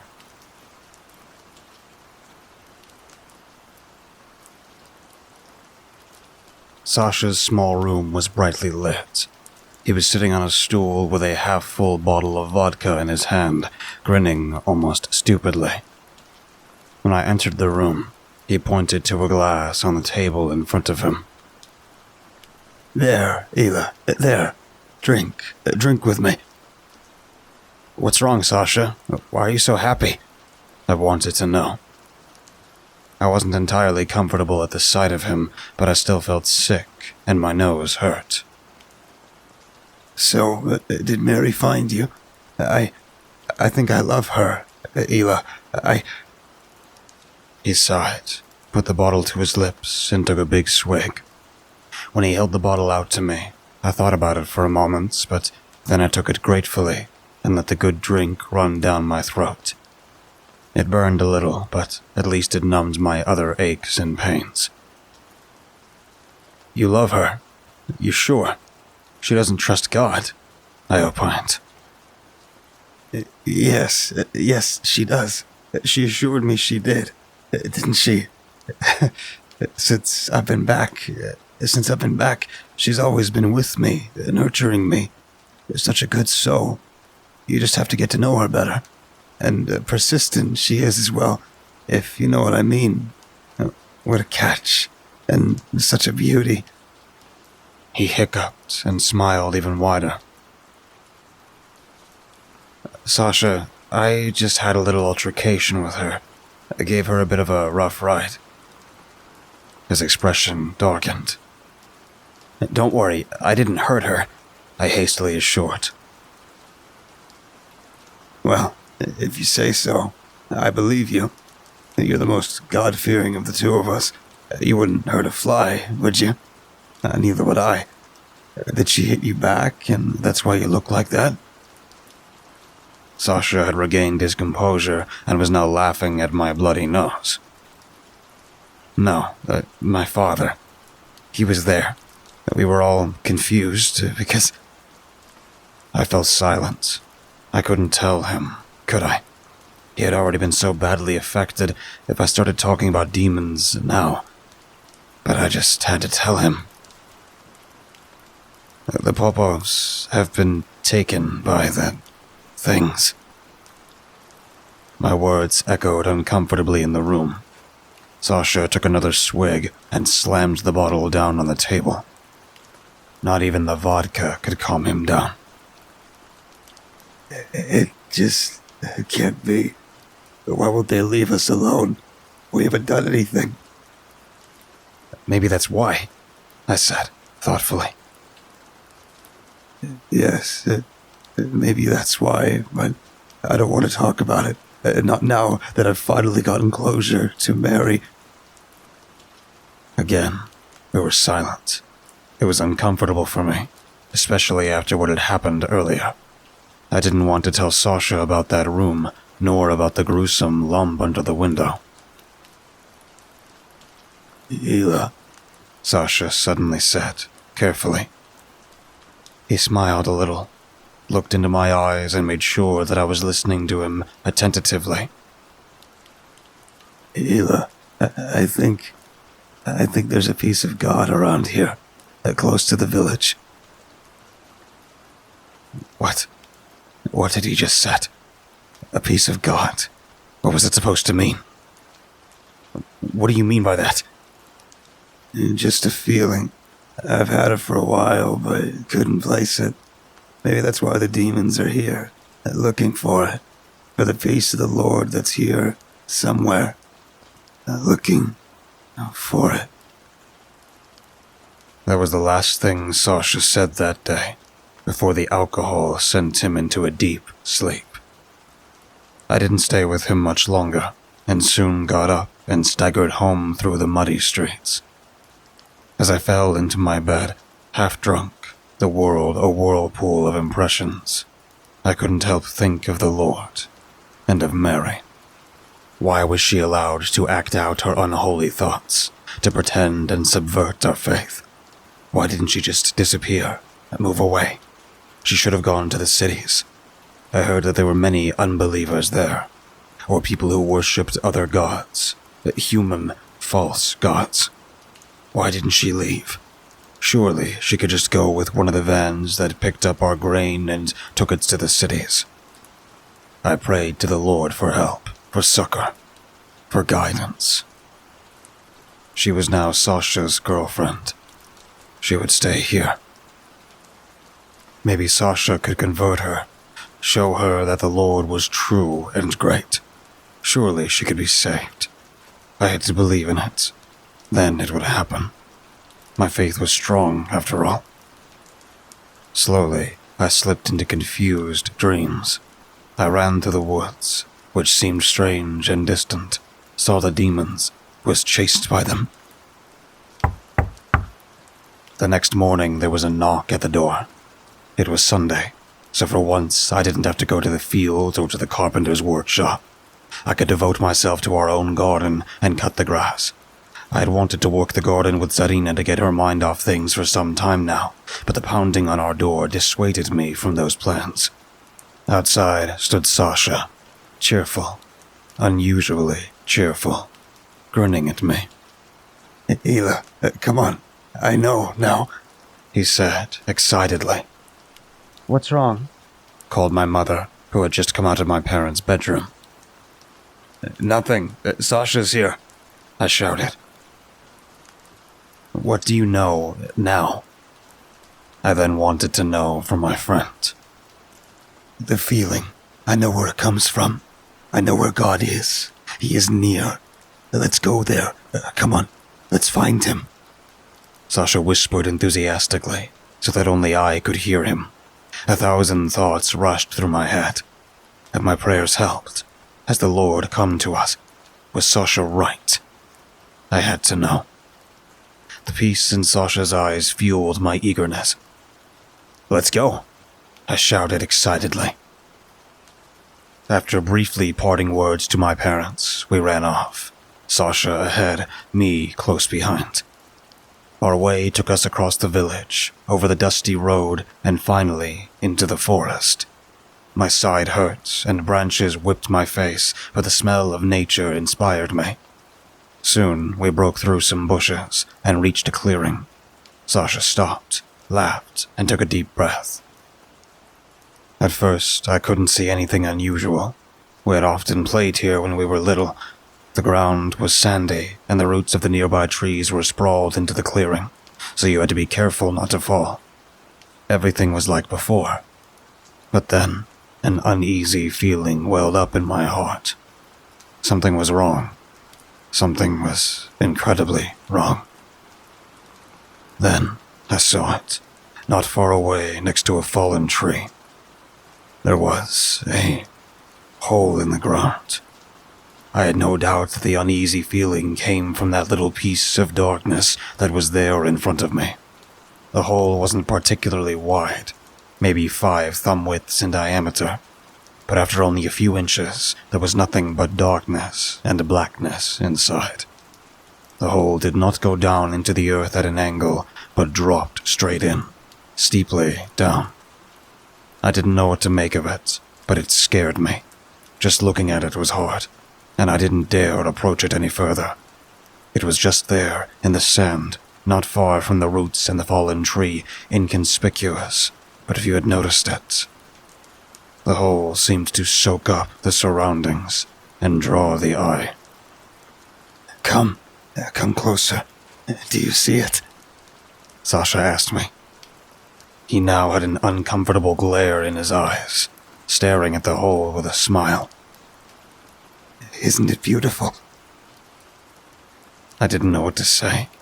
That wretched hole in the ground was the worst thing I had ever seen. How could Sasha talk about beauty? How could he talk about this gateway to the eternal abyss, this little ghastly gateway, and call it beautiful? How could he claim that there was a piece of the Almighty Lord there? It almost felt like blasphemy. He slowly walked towards it, and finally knelt in front of it. I got a tremendous fear. Fear that he would fall in, although it was much too small for that. Afraid that hands and claws would break out and grab him. Come closer, Sasha murmured again. He looked dreamy. I felt this yesterday. This was it. This is the peace of God I was talking about. It's really here. The Lord is with us, Ela. Was he right? Had he really found a piece of heaven? It looked so evil, so dark. But maybe I was wrong. I could at least take a look at it. As I began to walk towards it, I noticed with each step that an unnameable panic was growing inside me. It was as if my subconsciousness was pulling me away from this little hole, as if something inside me was warning me of the horrors that were hiding deep below. Gasping, I broke out in a sweat of fear. I shivered, unable to stay on my feet, and sat down, maybe 3 meters away. Was I not worthy? Had my dark thoughts, which kept coming up, angered the Lord's, and he was keeping me away from his splendor, which shone out of the ground over there, black and cold? Sasha was not affected. On the contrary, he seemed content and happy. The way he squatted there and stared down as if he could see paradise itself. I'm sorry. I'm just exhausted. Maybe I still have a hangover from the vodka. I'm really sorry. I apologized. Sasha looked disappointed, but understanding. All right, I get it. But it's so nice. Maybe tomorrow. Yeah, maybe tomorrow. I think I need to go home. I have to take care of Zarina today. But we'll talk later, okay? Yes, Sasha said, and fell silent. His gaze went steeply downward, and I could hear him singing praises. I turned around and slowly walked away. When I finally left the clearing behind me, I began to run. My instincts drove me away from that hellish little mall. I ran and ran my mind racing until I was in front of our gate and could calm down. I had to forget that hole. Had to forget that not far away gaped an unspeakable abyss that seemed to swallow everything good. I distracted myself by tending the garden with Zarina. We were silent, both knowing that things were happening that we could not explain. Hila, do you think the Lord is angry with us? Because we didn't go looking for the angel right away. Maybe we could have protected it. Maybe. I'm afraid it's all my fault. I could have told the angel about our village in the dream.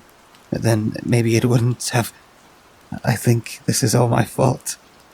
I'm afraid. Zarina suddenly said, while pulling a bush of weeds from the soil. No, it's not your fault. We have to trust in the Lord. Everything will be all right. You have a good heart. The Lord knows it. He will protect us. Maybe there are more unbelievers than we know. Maybe that's why they're being taken. This is a test, and with your goodness, it is certain that you will pass it. I tried to reassure her. Will you pass it? She asked. I froze inside. Yes, I will pass it too. I won't leave you alone, after all. I reassured her. We continued to work in silence, but my mind raced. Was the Lord testing us? Would the dark thoughts in my soul betray me and drive me into the arms of the demons as well? I had to be more pious. I had to protect Zarina and stand by her, murder the darkness in me, the piece of Satan that slumbers in all people. Hila, I need your help. The voice snapped me out of my thoughts. I looked up, blocking the midday sun with my dirty hands to see who had addressed me. But somehow, I had already knew. Mary's face looked like she had been through hell. She had her mouth pressed together, and her eyes were watery again. I know we're not friends. I know you don't like me, and I don't like you. But Sasha, he needs our help. I don't know what else to do. She chose her words carefully, but I could hear the tremor in her voice. Yes, I'm coming. At least she could have stopped feigning friendliness. Maybe she could be saved after all. Come, she murmured, turning around. I followed her. We walked in silence, but I already knew where our path would lead us. When we broke through the thicket and stepped into the devilish clearing, I let out a startled scream. My guts tightened, and fear grew inside me. Sasha was sitting there by the hole, but the hole had grown larger. It now measured almost 1 meter. The darkness that shone out of it appeared filled with ungodly horrors and eternal emptiness.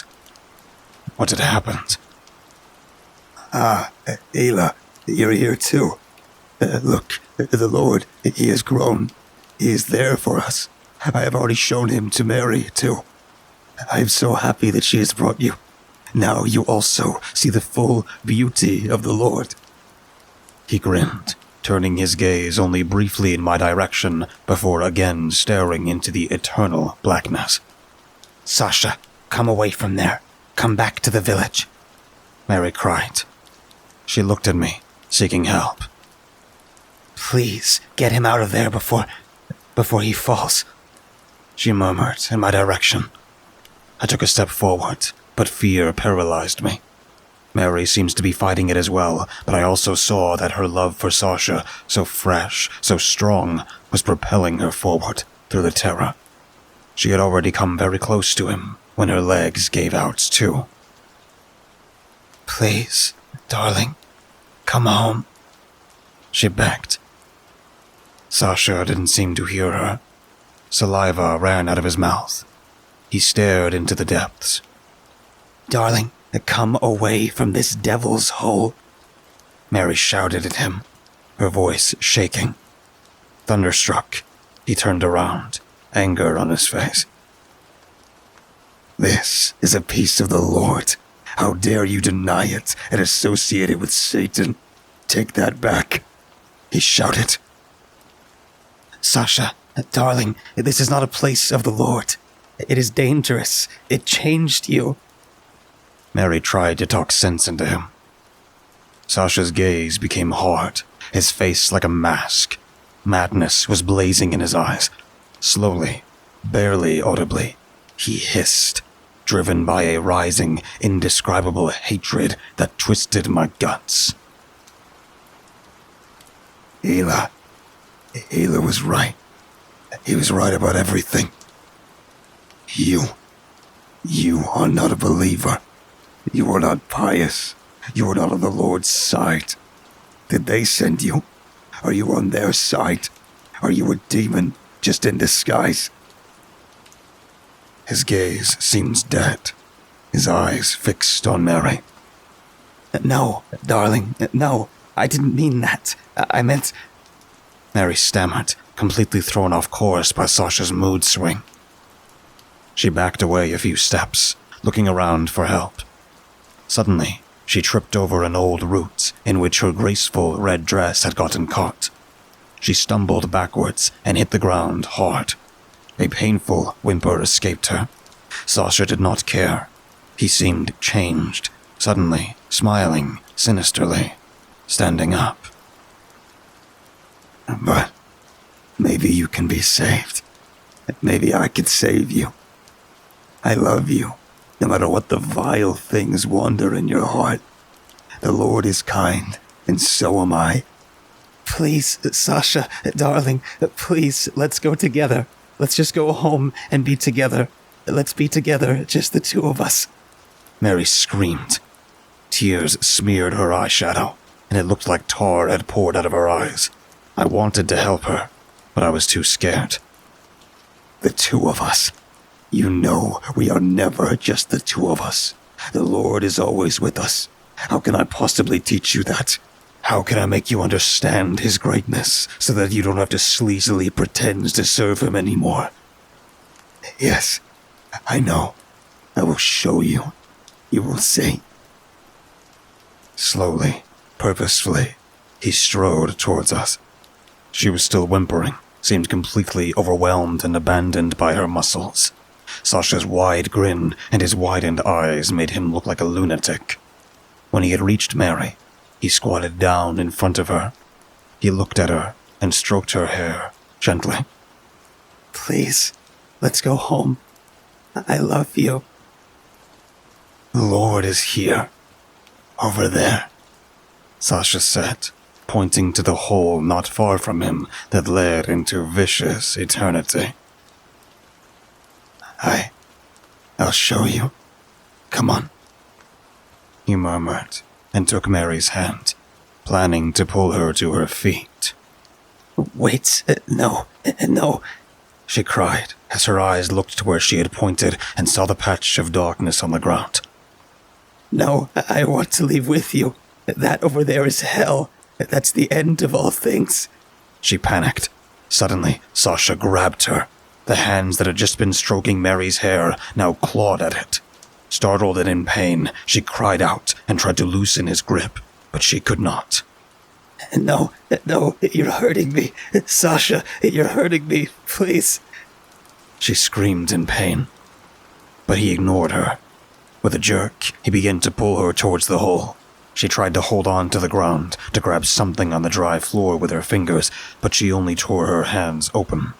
She shrieked and flailed, trying to find a foothold to get up, but Sasha dragged her away by her hair like a wet sack. I was frozen. The young woman slithered across the floor, being pulled steadily, relentlessly. Finally, after what seemed like an eternity, they had reached the hole.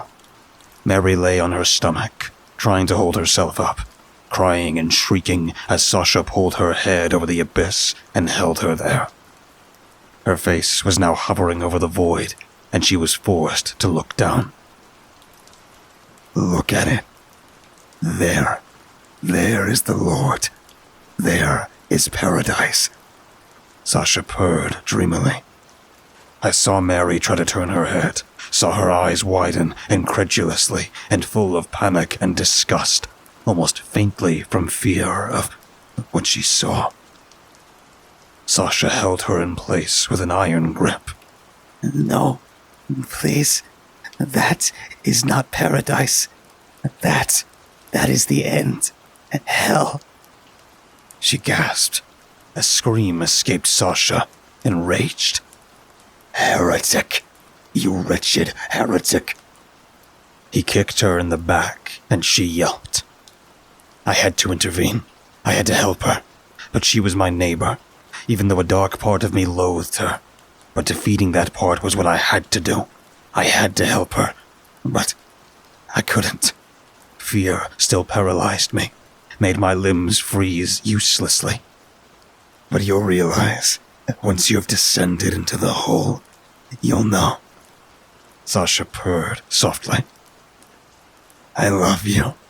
I want you to experience paradise. I want you to experience it. Even though you are a wretched heretic, you deserve the Lord's mercy. Once you are in the hole, you will thank me. When Mary realized his intention, she began to flail even more wildly. No, help, help. Her gaze found mine. I saw her struggling, fighting for her life, her soul. I stood up, fought the fear. I was her neighbor.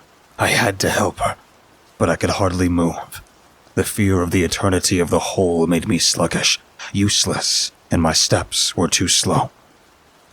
When Mary realized that I would not be with her in time, when she understood what was going to happen, humanity left her eyes, her face, her otherwise beautiful features became a grimace of terror, and she made indescribable sounds that included despair and unbridled fear.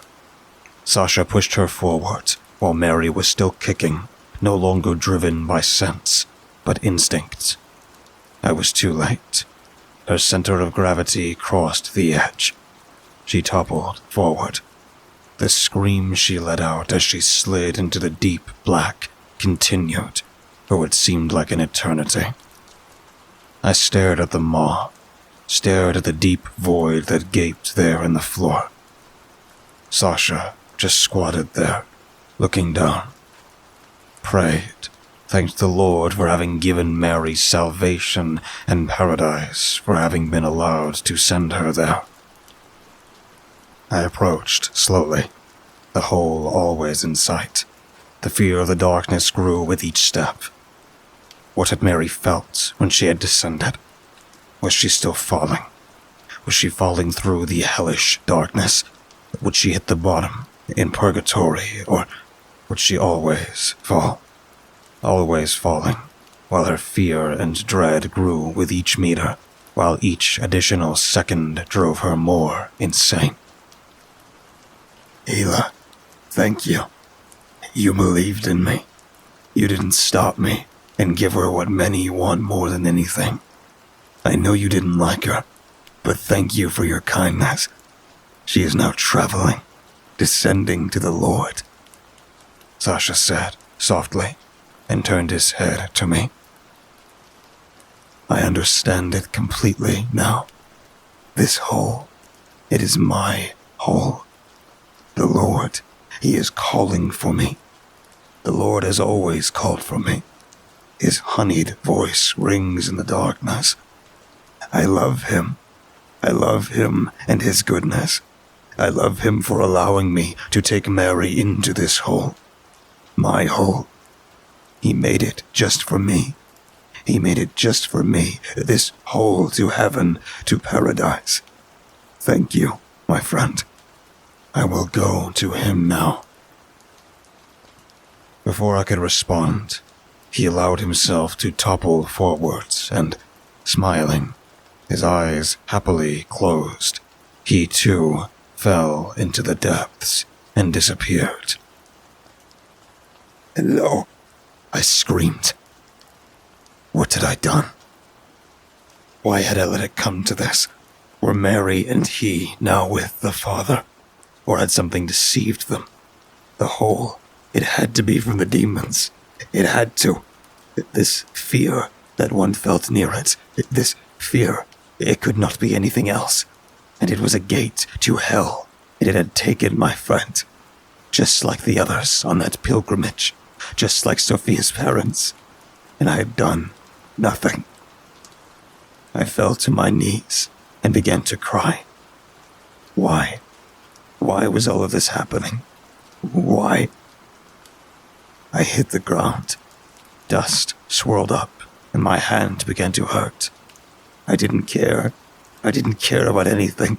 This hole, this cursed hole,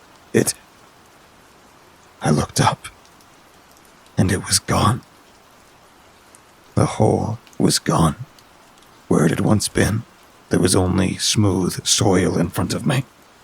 Inconspicuous, as if the damn thing had never existed. As if it hadn't just taken my best friend and his lover. That piece of filth. I took a deep breath. For darkness is as light to you. What did the Lord want from us? Why did he allow the demons to torment us and send us their tools of hell? Were we not pious? Was I not pious? Or was I poisoned without knowing it? Corrupt at heart and not worthy of the Lord's love? Why had I not felt enough charity for Mary to overcome my fear? Had that been a test I had failed? No, it couldn't be. Desperate, I got up and made my way home, staggering away. I was unbearably thirsty. I had to drink something. I said nothing at dinner and went to bed early. I was afraid that that hole would open up under my bed and swallow me, that the demons would come for me. I almost went insane, tossing and turning in bed, yearning for something to drink. Are you all right? Zarina suddenly murmured in the darkness. Zarina, sleep. Everything's fine. Everything's fine. What about Mary? I haven't seen her since you left at noon today. But when you came back, I knew something had happened, but I didn't want to disturb you. I can tell you're feeling terrible. What happened? The image of a beautiful woman falling through eternal darkness, yawing, being torn apart and put back together by demons, forever fading away in pain, cut through my thoughts. Nothing. They're out of town for a few days. Sasha was in a bad mood, and I helped them pack up some things and finally fix Sasha's old car, just like Dad showed me. All is well. I knew she didn't believe me. I didn't need to see her face for that. We were silent, and the fear came back. Half asleep, I dreamt of the clearing. It was colorless, dreary, smelled artificial, and there was the hole leading to unspeakable depths. It had opened again. Would it swallow me? If I fell into it now, in my dream, would I wake up again? Was it just a mirage, or something else? Hila, you didn't help me. You didn't save me and left me to the depths of the Lord. It wasn't my hole. It wasn't meant for me. Mary's distorted voice reached my ears. It wafted among the trees, but I knew where it originally came from, whispering from the depths of the earth before me. I wanted to look away, but I couldn't. I had to look toward the hole. It was hard to make out, barely visible. And then, a hand poked out of the hole, jerkily feeling the earth at the edge. Finally found a hold. A second arm followed, twitching. I couldn't believe it. This was all my fault. Slowly, terribly slowly, Mary crawled out of the hole. What was left of her? Her hair was disheveled, her eyes insanely large, her lips gleamed blood red at me. Her washed-out makeup made her look undead. Twitching, slavering, she crawled towards me. Again, I was rooted to the spot. Again, fear paralyzed me. I had to wake up, had to get away. She crawled closer. I smelled her stench, the stench of evil. She fixed me with her devilish eyes, with her hellish grin. Finally, she was with me, grabbing me by the ankles, pulled me to the ground. I couldn't do anything. I wanted to fight back, but the dream wouldn't let me. Slowly, her face right in front of mine, horrible and alien, she laughed, defiled me with her foul-smelling saliva. She clung to me, hugging me tightly. Her mad, melodic voice reached my ears. I will show you what you have done to me. I'll show you what it means to fall into a hole not meant for you. Such terrors. With that, she pulled me ahead, further ahead to the piece of miserable blackness on the ground. Why couldn't I wake up? What would I experience, falling into the depth of the earth? Would I go mad? Mary's shell laughed, dragging me onward, and the fear and dread of the blackness overwhelmed me. Then, the light. I was startled out of sleep. I don't know exactly when it came, but all at once I knew that everything was going to be all right. I had the feeling of paradise in my heart. I knew at once that God had not abandoned me. He was with me, that He loved me, just as I had always known. The Lord was with me. The Lord was near. He was so close. I stayed awake and content in bed for the rest of the night. The next morning, after breakfast, I left the house, went to the garden. I knew the Lord was near. I knew it. I felt it. Felt Him. And there He was, behind the old dilapidated woodshed in the weeds. There I saw God. A small, black hole at the bottom of which lay paradise. I had been such a fool. "Ela, the Lord is here," my neighbor called over the fence, happily. I tore myself away from the deep blackness that prophesies an eternity of happiness and strode to the garden fence. Old Yuri stood there in his worn-out work clothes, a rake in his hand, staring at something at his feet. There, I glimpsed a disgust that I didn't want to dwell on. Something horrible was there in the ground. "That's wonderful," I said, curtly, and turned away. I couldn't stand to stare there. I looked again at the hole, gaping in the grass behind me. So beautiful. It was maybe 10 centimeters wide, and I probably wouldn't have seen it if I hadn't felt it, suddenly there. Suddenly, I knew it was my hole. The Lord had sent it to me. He had been testing me for the past few weeks, and now I was being rewarded. I would go to Him. Had we misunderstood? Had they not been demons, but angels, the beings who had sent us the darkness? Had it all been a test of faith? Was that why people had stepped into the blackness between the trees? Mikhail and the others? Had the Lord taken the Popovs after they had prayed and begged? Had there not been a demon standing by the road, but a messenger of God watching over the Popovs? Had He protected them from the piece of hell that had taken Sophia's flesh? Had we got it all wrong? Perhaps, but it doesn't matter. I am happy now. I am writing these words so that maybe you can know about my happiness. I believe that the rapture is coming. That this hole, which appeared to Sasha, which now appears to me, and also to the neighbor.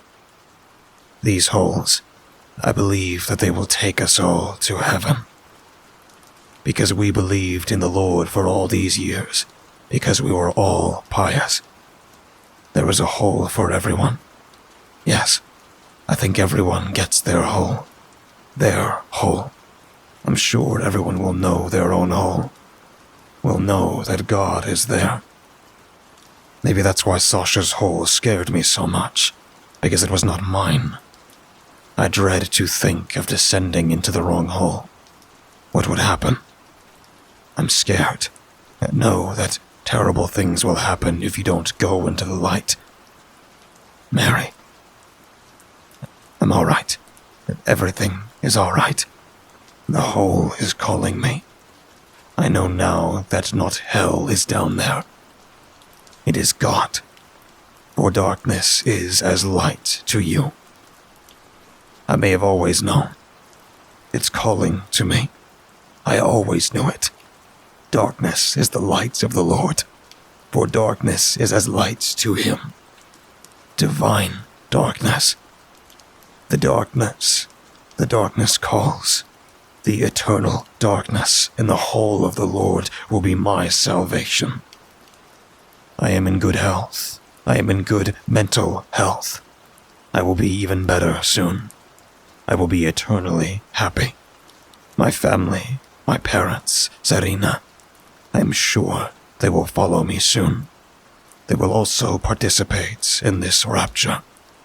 It takes a load off of my mind to know that Zarina will also get her own hole. It will be prepared for her. She will also ascend to the Lord, ascend into the eternal depths. I will now go to it. Goodbye.